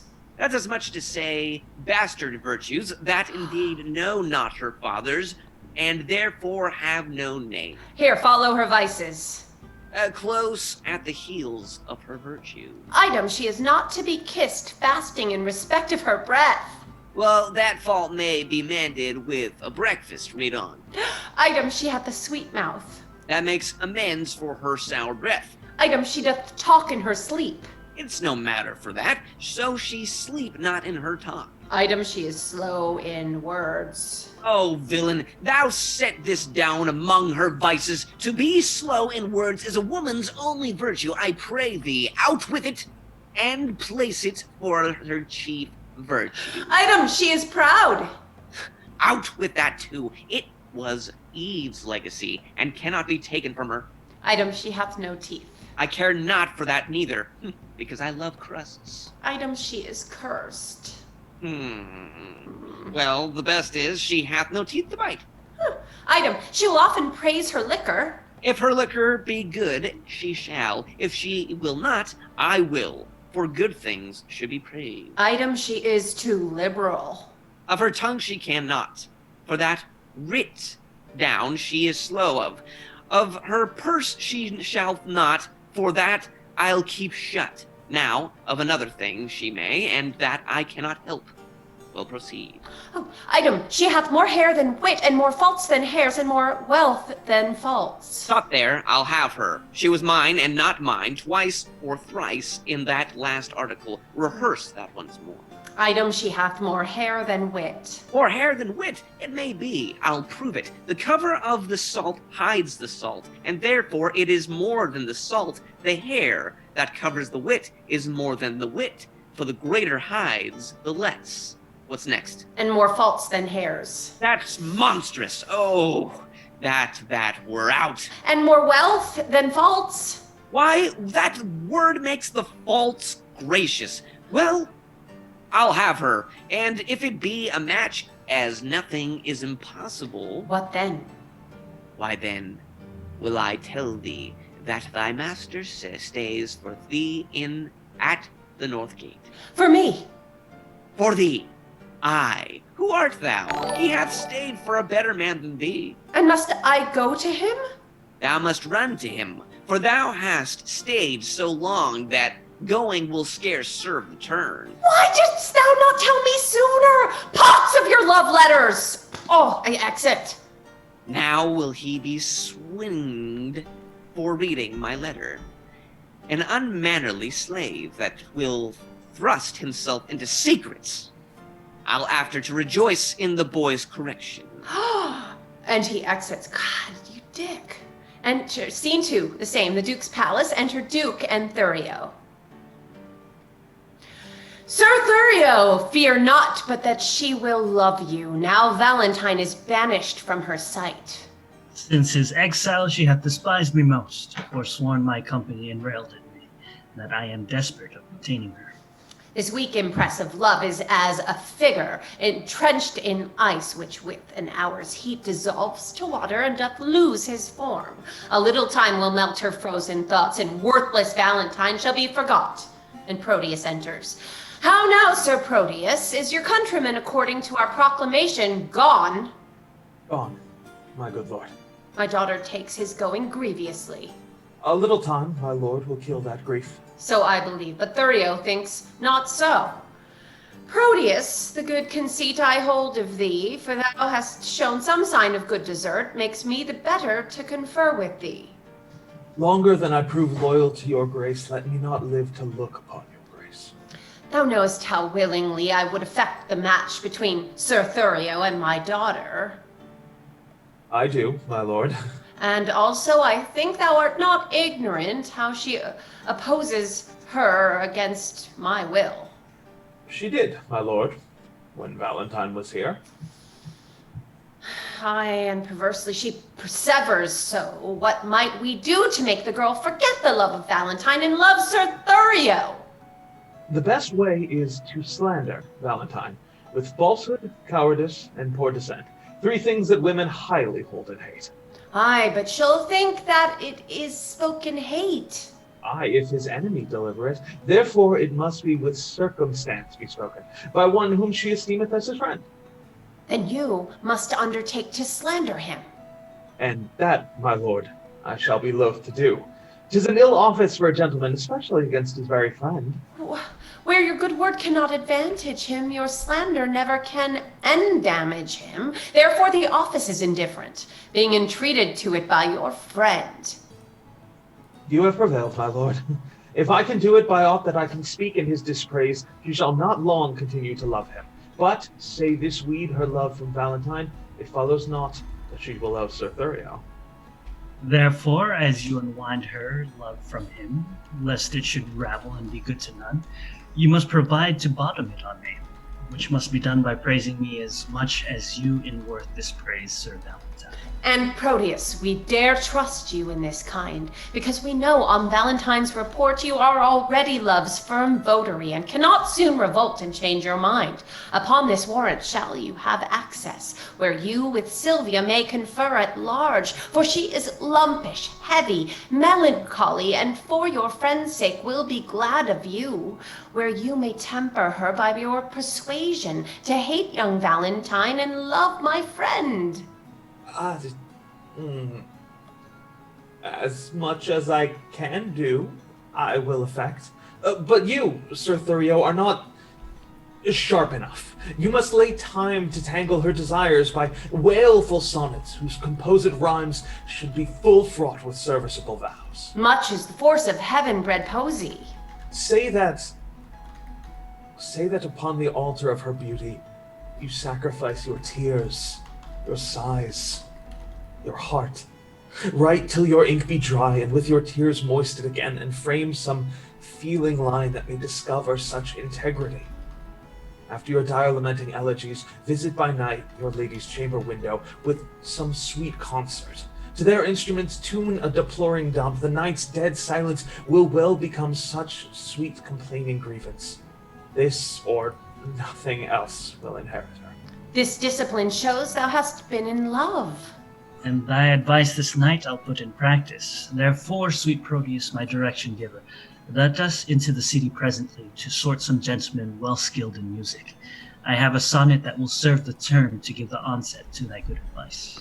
About it, gentlemen.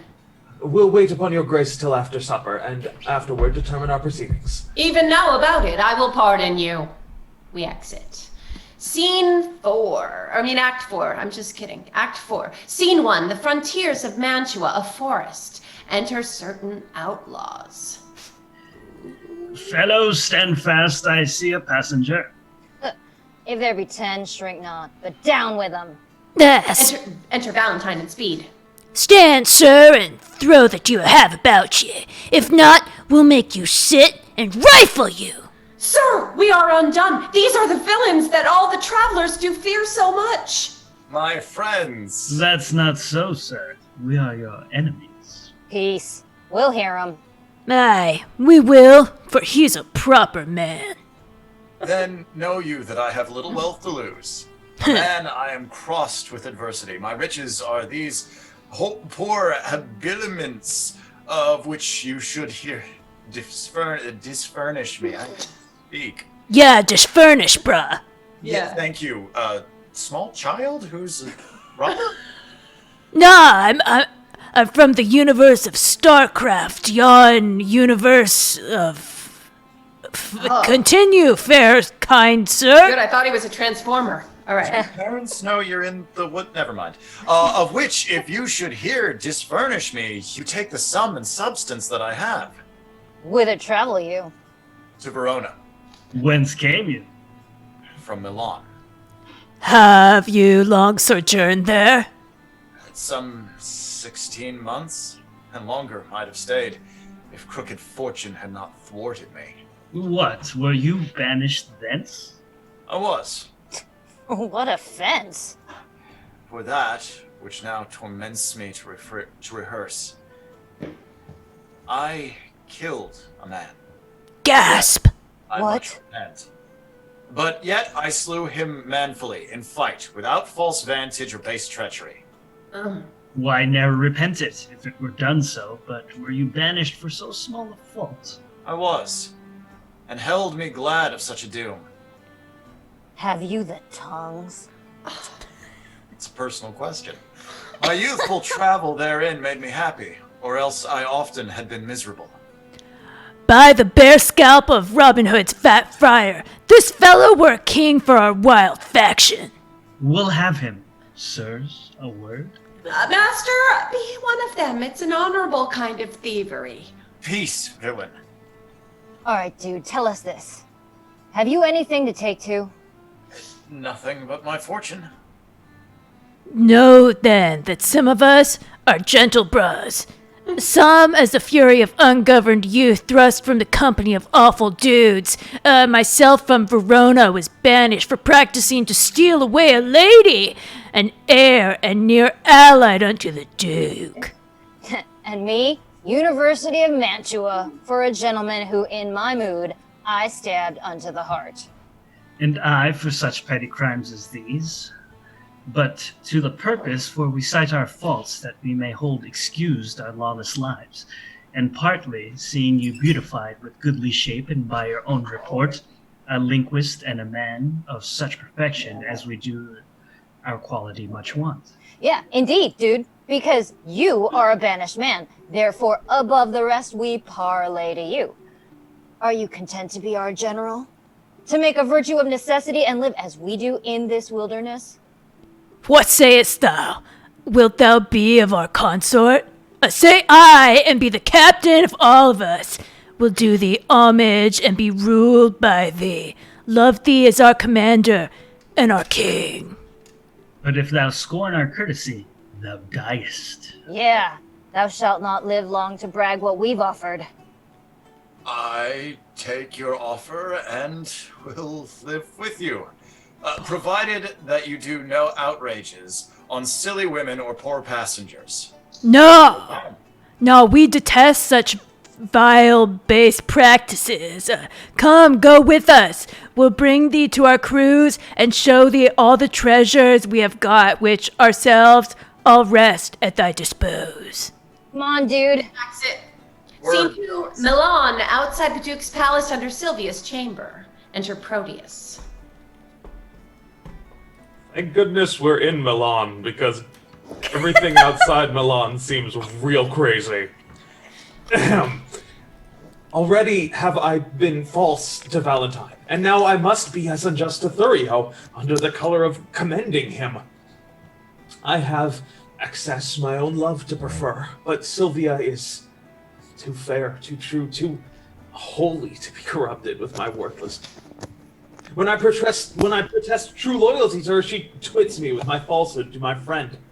But to her beauty I commend my vow. She bids me to think how I have been forsworn in breaking faith with Julia, whom I loved. Notwithstanding all her sudden quips, the least whereof would quell a lover's hope. And spaniel-like, the more she spurns my love, the more it grows and fawneth on her still. But here comes Thurio.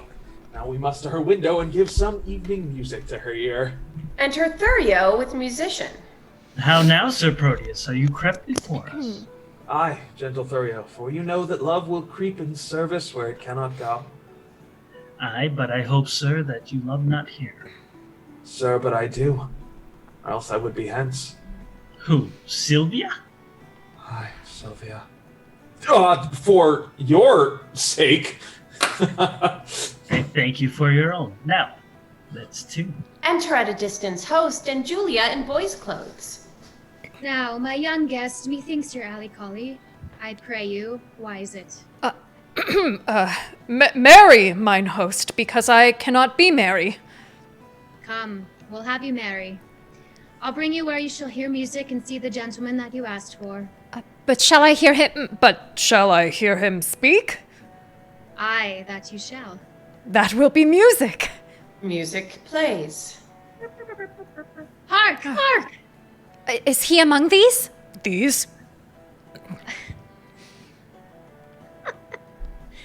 Aye, but peace. Let's hear him. Who is Sylvia? What is she? That all our swains commend her. Holy, fair, and wise is she. The heavens such grace did lend her. That she might admire.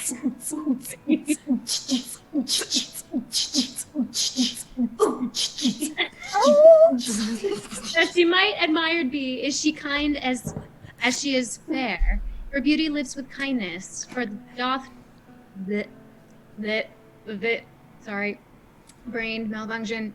Love doth to her eyes repair to help him of his blindness, and being helped inhabits there. Then to Sylvia let us sing, that Sylvia is excelling. She excels each mortal thing upon the dull earth dwelling, to let us hear her garlands bring. How now? Are you sadder than you were before? How do you, man? The music likes you not? You mistake! The musician likes me not.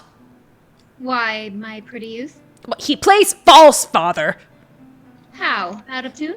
Not so, but yet so false that he grieves my very heartstrings. You have a quick ear. I would if I were deaf. It makes me have a slow heart. I perceive you delight not in music.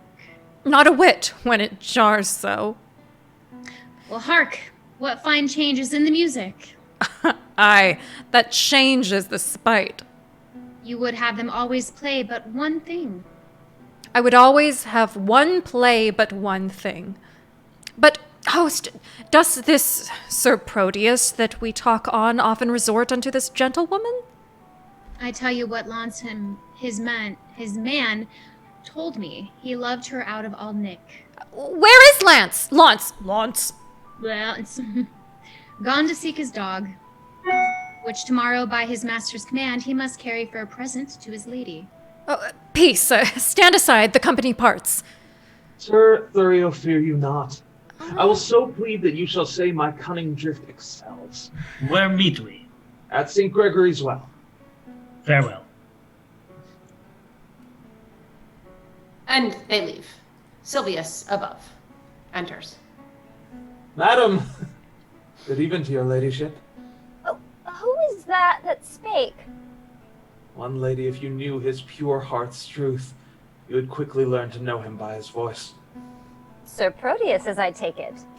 Sir Proteus, gentle lady, and your servant, What's your will? that I may compass yours. You have your wish.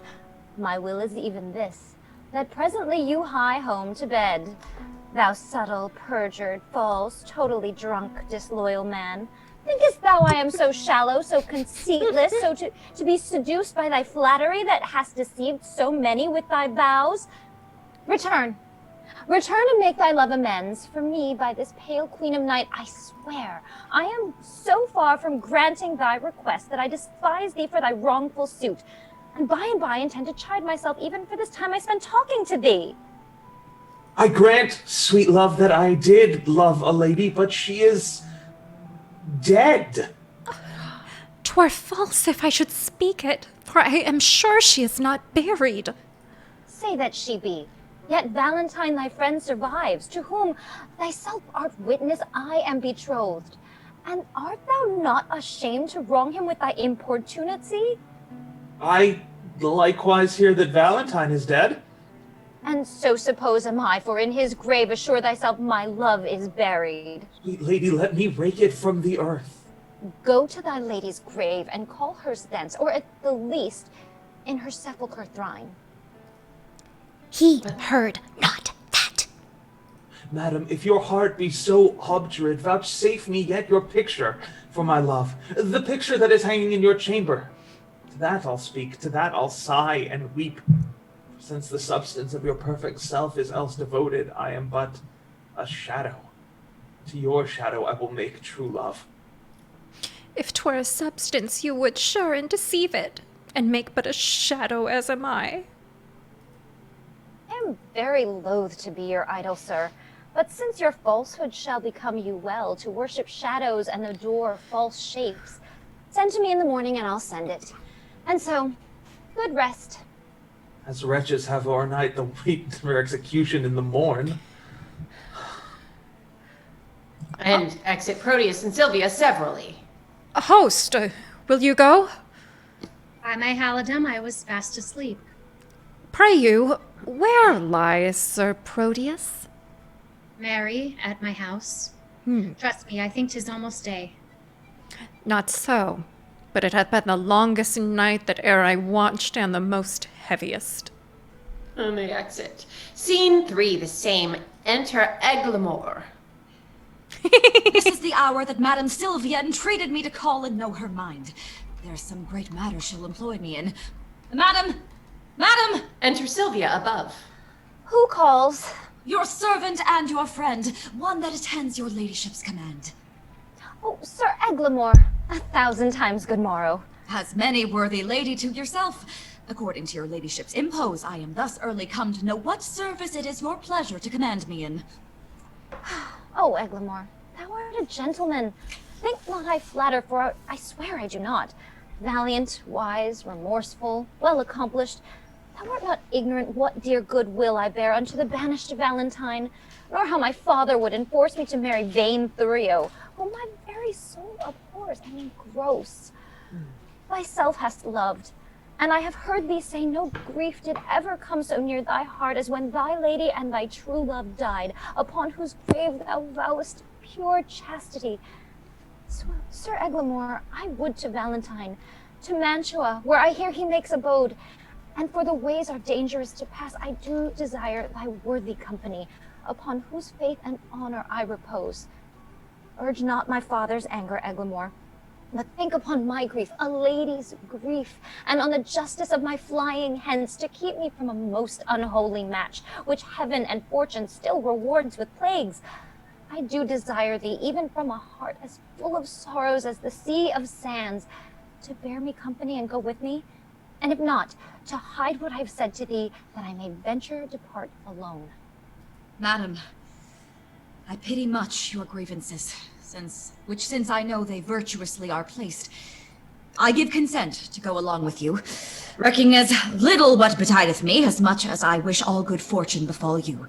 When will you go? This coming evening. Where shall I meet you?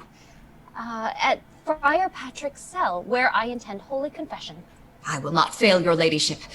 Good morrow, gentle lady. Good morrow, kind Sir Eglamour. And they exit. Scene 4, the same. Enter Lounce with his dog. When a manservant shall play the cur with him, look you, it goes hard.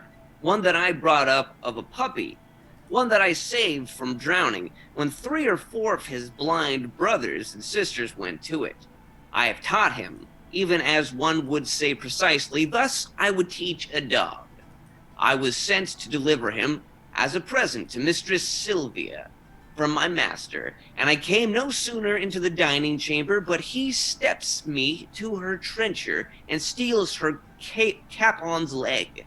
Oh, 'tis a foul thing when a cur cannot keep himself in all companies. I would have, as one should say, one that takes upon him to be a dog indeed, to be, as it were, a dog at all things. If I had not had more wit than he, to take a fault upon me that he did, I think verily he had been hanged for it. Sure, as I live, he had suffered for it. You shall judge. He thrusts me himself into the company of 3 or 4 gentlemen like dogs, under the Duke's table. He had not been there. Bless the mark, a pissing while, but all the chamber smelt him. Out with the dog, says one. What cur is that, says another. Whip him out, says the third. Hang him up, says the Duke. I, having been acquainted with the smell before, knew it was crab, and it goes me to the fellow that whips the dogs. Friend, quoth I, you mean to whip the dog? Ay, marry, do I, quoth he. You do him more wrong, quoth I. 'Twas I did the thing you wot of. He makes me no more ado, but whips me out of the chamber. How many masters would do this for his servant? Nay, I'll be sworn I have sat in the stocks for puddings he hath stolen, otherwise he had been executed. I have stood on the pillory for geese he hath killed, otherwise he'd have suffered for it. Thou thinkest not of this now. Nay, I remember the trick you served me when I took my leave of Madam Sylvia. Did not I bid thee still mark me and do as I do? When didst thou see me heave up my leg and make water against a gentlewoman's farthingale? Didst thou ever see me do such a trick? Enter Proteus and Julia. Sebastian is thy name. I like thee well, and I will employ thee in some service presently. In what you please, I'll do what I can. You have such a manly voice. Very manly indeed. Thank you. I'm wearing, I don breeches. And now he says to the other guy. How now, you horse and peasant? Where have you been these 2 days loitering? Very, sir, I carried Mistress Sylvia the dog you bade me. And what says she to my little jewel? Mary, she says your dog was a cur, and tells you currish thanks is good enough for such a present. But she received my dog. No, indeed she did not. Here have I brought him back again. What? Didst thou offer her this from me? Aye, sir. The other squirrel was stolen from me by the hangman boys in the marketplace, and then I offered her mine own, and therefore the gift of the greater. Go get thee hence and find my dog again, or ne'er return again into my sight. Away, I say! Stayst thou here to vex me? Go! He finally goes. A slave that still an end turns me to shame. Sebastian, I have entertained thee, partly that I have need of such a youth that can with some discretion do my business, for 'tis no trusting that yond foolish lout, but chiefly for thy face and thy behavior, which, if my augury deceive me not, witness good bringing up, fortune, and truth. Therefore know you, for this I entertain thee. Go presently and take this ring with thee. Deliver it to Madam Sylvia. She loved me well, delivered it to me. It seems you loved not her to leave her token. She is dead, belike? Not so. I think she lives. Alas! Why dost thou cry alas? I cannot choose her, but pity her. Wherefore shouldst thou pity her? Because methinks that she loved you as well as you do love your Lady Sylvia. She dreams of him that hath forgotten her love. You dote on her that cares not for your love. 'Tis pity love should be so contrary, and thinking of it makes me cry, alas! Well, give her that ring, and therewithal this letter. That's her chamber. Tell my lady I claim the promise for her heavenly picture. Your message is done. Hie home unto my chamber. He exits. How many women would do such a message? Alas, poor Proteus! Thou hast entertained a fox to be the shepherd of thy lambs. Alas, poor fool! Why do I pity him that with his very heart despiseth me? Because he loves her, he despiseth me. Because I love him, I must pity him. This ring I gave him when he parted from me to bind him to remember my goodwill. And now I am my unhappy messenger to plead for that which I would not obtain, to carry that which I would have refused, to praise his faith which I would have dispraised. I am my master's true confirmed love, but cannot be a true servant to my master unless I prove false traitor to myself. Yet will I woo for him, but yet so coldly as heaven knows it, I would not have him speed. Enter Sylvia, attended. Gentlewoman, good day. I pray you, be my mean to bring me where to speak with Madam Sylvia. And what would you with her, if that I be she?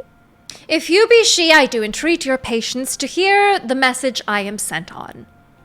From whom? From my master, Sir Proteus, madam. Oh, he sends you for a picture. Aye, madam. Go give your master this. Tell him from me, one Julia that his changing thoughts forget would better fit his chamber than this shadow. Madam, please, you peruse this letter. Pardon me, madam, I have advised delivered you a paper that I should not. This is the letter to your ladyship. I pray thee, let me look on that again. It may not be, good madam, pardon me. There, hold. I will not look upon your master's lines. I know they are stuffed with protestations and full of newfound oaths which he will break as easily as I do tear this paper, aka delete your texts. Madam, he sends your ladyship this ring. Oh, the more shame for him that he sends it to me. For I have heard him say 1,000 times his Julia gave it him at his departure. Though his false finger have profaned the ring, mine shall not do his Julia so much wrong. She thanks you. I'm sorry, what sayest thou? I thank you, madam, that you do tender her. Poor gentlewoman. My master wrongs her much. Dost thou know her? Almost as well as I know myself. To think upon her woes, I do protest that I have wept 100 several times. Belike she thinks that Proteus hath forsook her. I think she doth, and that's the cause of her sorrow. Is she not passing fair? She hath been fairer, madam, than she is. When she did think my master loved her well, she, in my judgment, was as fair as you. But since she did neglect her looking-glass, and threw her sun-expelling mask away, the air hath starved the roses in her cheeks, and pinched the lily tincture of her face, that now she is become as black as I. And how tall was she? About my stature. For at Pentecost, when all our pageants of delight were played, our youth got me to play the woman's part, and I was trimmed in Madame Julia's gown, which served me as fit for all gentlemen's judgments, as if the garment were made for me. Therefore, I know she is about my height, and at that time I made her weep a good, for I did play a lamentable part. Madam, 'twas Ariadne passioning for Theseus' perjury and unjust flight, which I so lively acted with my tears that my poor mistress, moved withal, wept bitterly, and I might be dead if I felt that in her very sorrow. She is beholding to thee, gentle youth. Alas, poor lady, desolate and left. I weep myself to think upon thy words. Here, youth, there is my purse. I give thee this for thy sweet mistress's sake, because thou lovest her. Oh. Farewell. Exit Sylvia with attendants. And she shall thank you for it, if e'er you know her. A virtuous gentlewoman, mild and beautiful. I hope my master's suit will be but cold, since she respects my mistress's love so much. Alas, how love can trifle with itself. Here is her picture. Let me see. I think if I had such attire, this face of mine were full as lovely as this of hers. Yet the painter flattered her a little, unless I flatter with myself too much. Her hair is auburn, and mine is perfectly yellow, a kind of brown, but perfectly yellow. If that be all the difference in his love, I shall get me a colored periwig. Her eyes are gray as glass, and so are mine.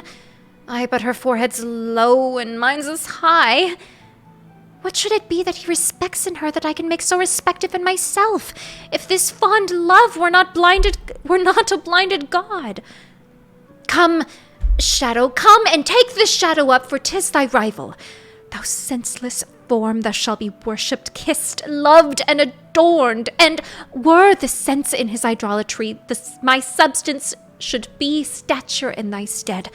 I'll use thee kindly for thy mistress's sake, that used me so, or else by Jove I vow I should have scratched out your unseen eyes to make my master out of love with thee.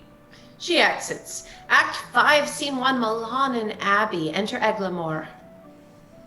Sun begins to gild the western sky, and now it is about the very hour that Sylvia at Friar Patrick's cell should meet me. She will not fail, for Lugavers break not hours unless it be to come before their time. So much they spur their expedition. See when she comes. Ah, lady, a happy evening. Oh, amen, amen. Go on, good Eglamour, out at the postern by the abbey wall. I fear I am attended by some spies. Fear not. The forest is not 3 leagues off. If we recover that, we are sure enough. Excuse me. Okay, let's go. She exits. They exit. Scene 2, the same, the Duke's palace. Enter Thurio, Proteus, and Julia. Sir Proteus, what says Sylvia to my suit? Oh, sir, I find her milder than she was, and yet she takes exception at your person. What, that my leg is too long?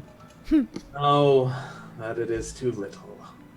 I'll wear a boot to make it somewhat rounder. But love will not be spurred to do what it loathes. What says she to my face? She says it is a fair one. Nay then, the wanton lies, my face is black. But pearls are fair, and the old saying is black men are pearls in beauteous ladies' eyes. 'Tis true, such pearls as put out ladies' eyes, for I had rather wink than look on them. How likes she my discourse? Ill, when you talk of war. But well when I discourse of love and peace? But better indeed when you hold your peace.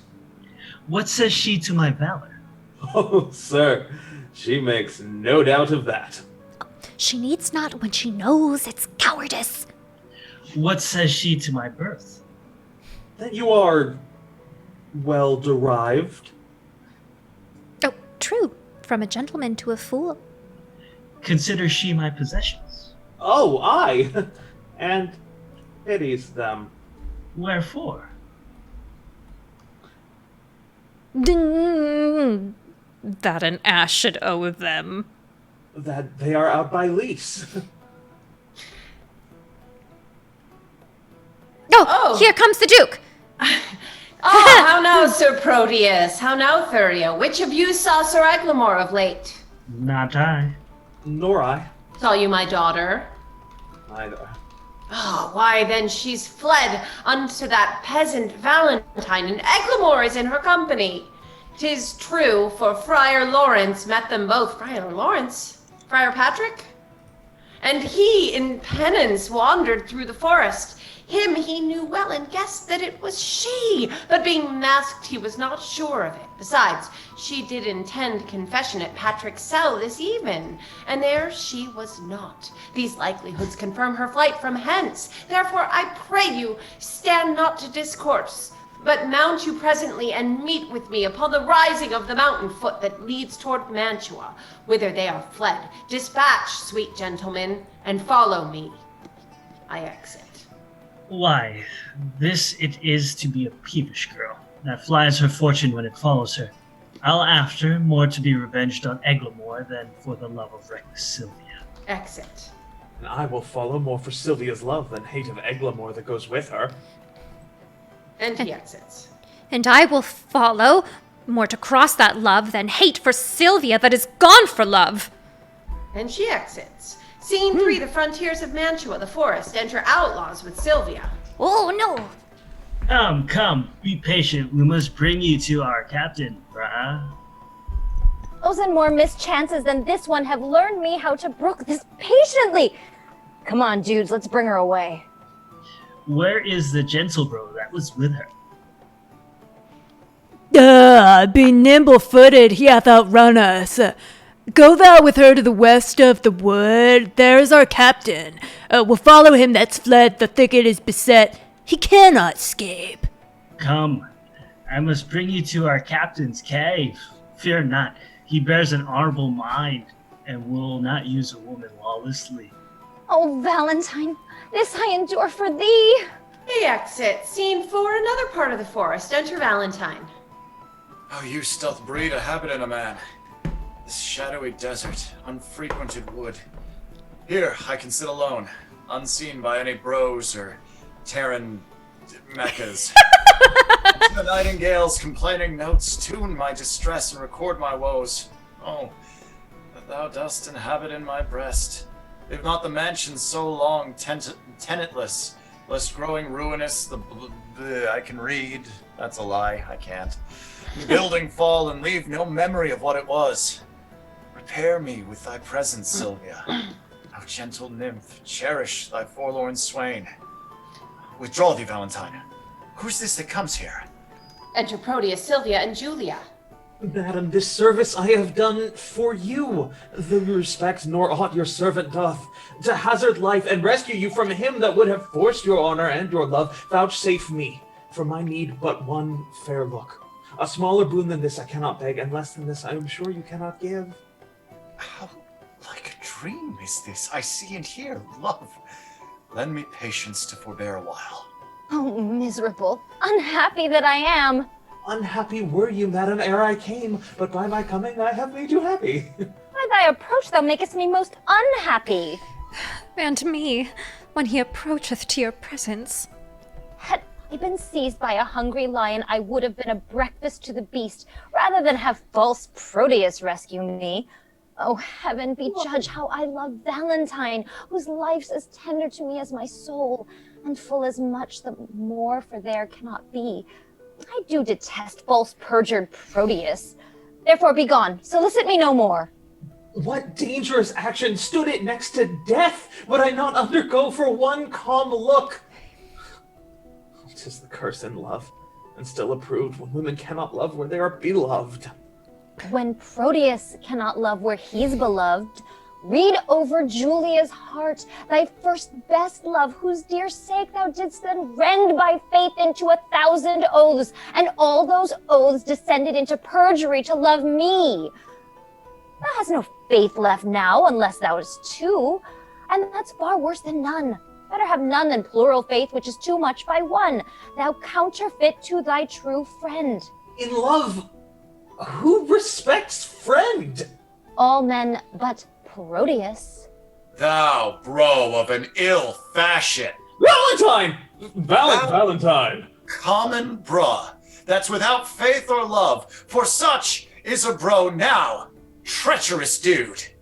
Thou hast beguiled my hopes, not but by mine eyes could have persuaded me. Now, I dare not say I have one bro alive. Thou wouldst disprove me.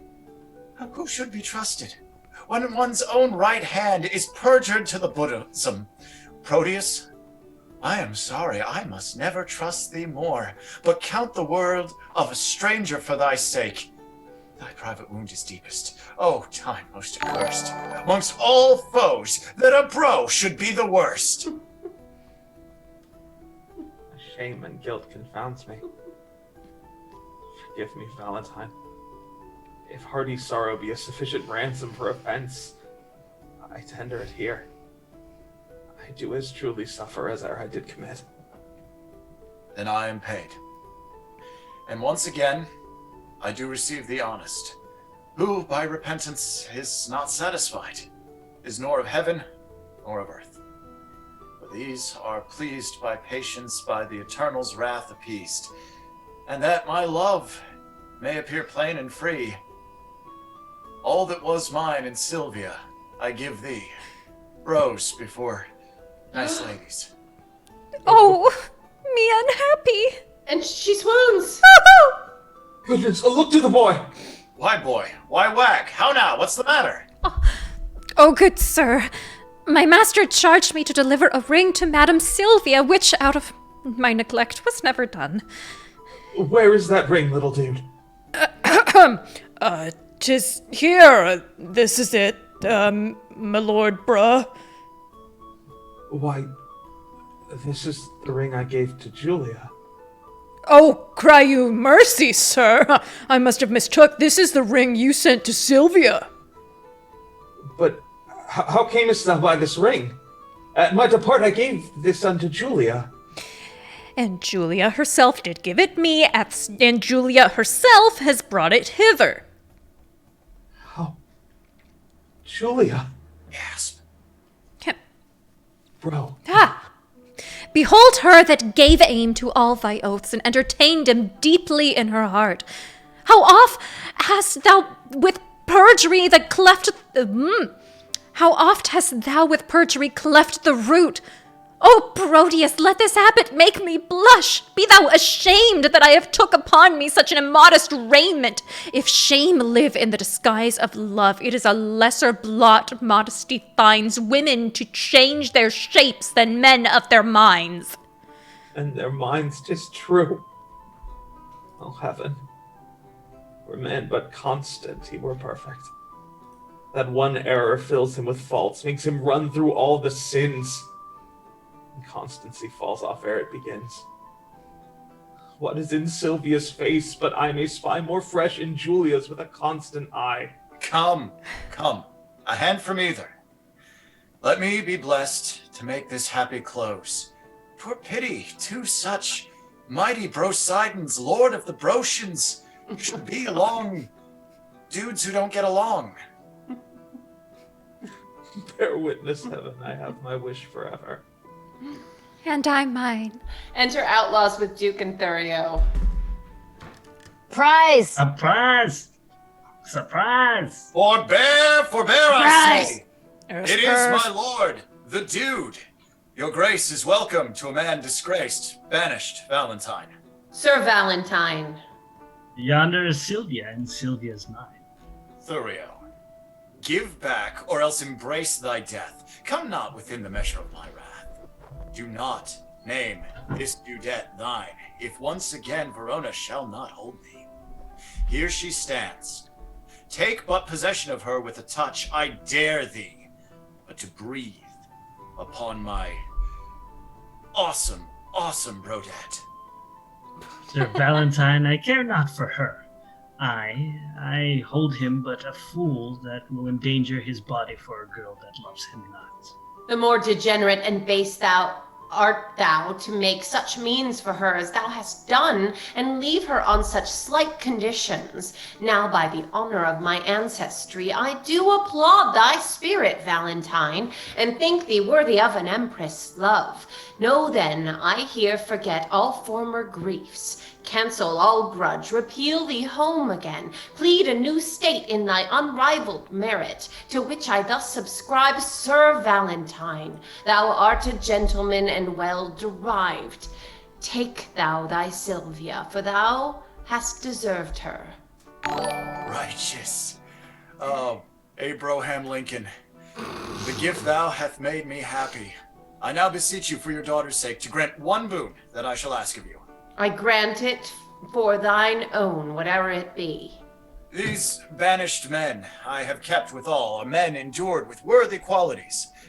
Forgive them what they have committed here, and let them be recalled from their exile. They are reformed, civil, full of good, and fit for great employment, my worthy dude. I pardon all bros and thee. Dispose of them as thou knowest their deserts. Come, let us go. We will include all jars with triumphs, mirth, and rare solemnity. And as we walk along, I dare be bold with our discourse to make your grace to smile. What think you of this page, my lord? I think the little dude hath grace in him. He blushes. I warrant you, my lord, more grace than dudettes have. Wait, no, that's a boy. Deuterinos have. What mean you by that saying? Please you, I'll tell you as we pass along, that you will wonder what hath fortuned. Come, Proteus, 'tis your penance but to hear the story of your loves discovered. That done our day of marriage shall be yours. One feast, one house, one mutual happiness. They exit. Yeah! Little dude. Yay, show! We did it! We did stuff. Wait, that's the thing. We did the thing. Well, that was a show. That wasn't the show. We did things. So, sisters before misters. I forget how weird this play is in some ways. Or, and how much, yeah, it's weird. so much stuff that gets stolen. Right? For, in other Regifting. plays. Yes. And Like, Friar Lawrence, he's a troublemaker. Is he Friar Lawrence or Friar Patrick? I feel like it's a typo, but what? Friar's a troublemaker. Like what an F. Also, I mean, it happens in Mantua and in that same area. Right. And there's lions again. There's lions again. Right. In Arden and Mantua. Why are there all these lions? It's Italy's crazy, yo. I mean, and why is he so obsessed with whipping everybody in this play? Now watch me whip. I mean, now watch me nay. Now watch me whip. No, we're done with. Okay. Yeah. I have so many questions. This show is. It's not done a whole lot that I know of. I saw it in LA Shakespeare a Yeah. couple of years ago, maybe 2 summers ago or something. But like even the stallion, like use me as you use your stallion part. I was like, he totally lifted that whole part for Helena later. Oh, Yeah. I feel like a lot of his earlier stuff wasn't as finessed, and so then when he had an idea of kind of the rhythm of things, it's like, oh, now I will just put things that I've used in other things and just go bloop bloop bloop bloop bloop bloop. Yep. He's recycling. Like, okay, Melania. Right. Yeah. Okay. There's also a large consideration for the fact that, like, oftentimes he did not publish his own plays. Right. It was Yeah. people who went to the plays, listened to them, and then wrote down what they remembered. Right. Oh, Or funny. they pieced together the parts from the actors who had some of their stuff written down. They're like, This was I screen think cap that's what before we did. screen cap. Yay. They shared those texts. Oh, That's yeah, right. They did. Well, thank you all for hanging. Thank you for joining us. Yeah. Everybody stay safe. Yes. Drink lots of water. Hydrate. I'm very glad that we just embraced the bro. Me Yes. too. I'm very sad that my dude was too proper to be a bro. No, I almost wish now that we had been like from the onset that we had been like, okay, anytime someone says gentleman or gentlewoman, it's gentle What up, bra. gentle bro? It's like bruh. It's not Bra. Yo. Bra. Really killed me. I was like, oh no. Debra. All right, y'all. Well, I'm going to end the stream. Thank you all for hanging out and for your love and merriment and joy and brawness. Nah. Also, Proteus doesn't deserve anything. Julia, you can do better. Thank Yeah, you. for real. I agree. Okay. Honestly, like, no offense to Valentine, but I think Julia and Sylvia should just hook up. I think we should hang for sure. I think that they've both been hoodwinked, and both of them should just be like, okay, you're pretty, we're good. Let's be together. This is what I was thinking when we had our dialogue. I was like, no, we should just fuck these guys. Sorry, friends. Screw these guys. Gays are winning today! Gays are winning today! Well, Christian, I was gonna say no bromo, but I guess I don't know. What do you think, buddy?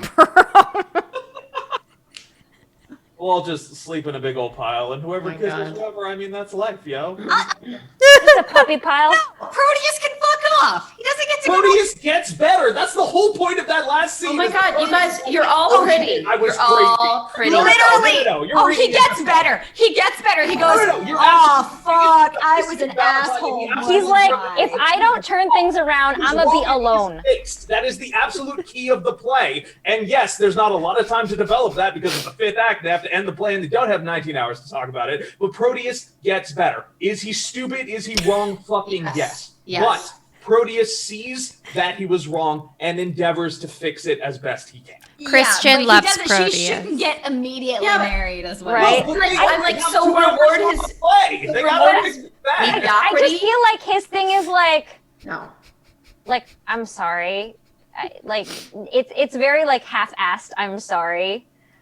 Well, then I clearly didn't perform it well enough. Because I No. great. performance is No, your beautiful. I feel performance- like he's written as like a half-ass apology. Yeah, It's your very- performance did more for the character than the character deserved. Right. Because Proteus is a fuck bro. Totally. He is a I fuck totally bro. agree. He's totally a fuck bro. Somebody a asked in there, fuck what bro? if Sylvia accepted Proteus? Then she is terrible. Yeah, but she's a dumbass. Right? Chris, She's like, oh my god, he thinks I'm pretty. Oh my god. No, okay." legit girl code. Well, let us Girl know. code. If Imagine anyone it right came up now. to me and was like, Proteus is hot, I'd be like, ooh, be careful. Right? Dead Yeah, ass. and like stop rewarding people for like failing up. Oh my Like, god. Oh, stop. seriously. Stop. Like, we Like- get it. He learned to be less of a Yeah. douchebag. I'm so happy we ended up at the job. beginning of the play. all right, yeah, well, I'm going to wrap And the she fuck stream. was Elon Musk. Thank you all. We love you all. Be safe out there. Yeah, take care, everyone. Oh my God, Mitch. I know. Shin's so mad at me right now. What is that? Shin's gonna murder me.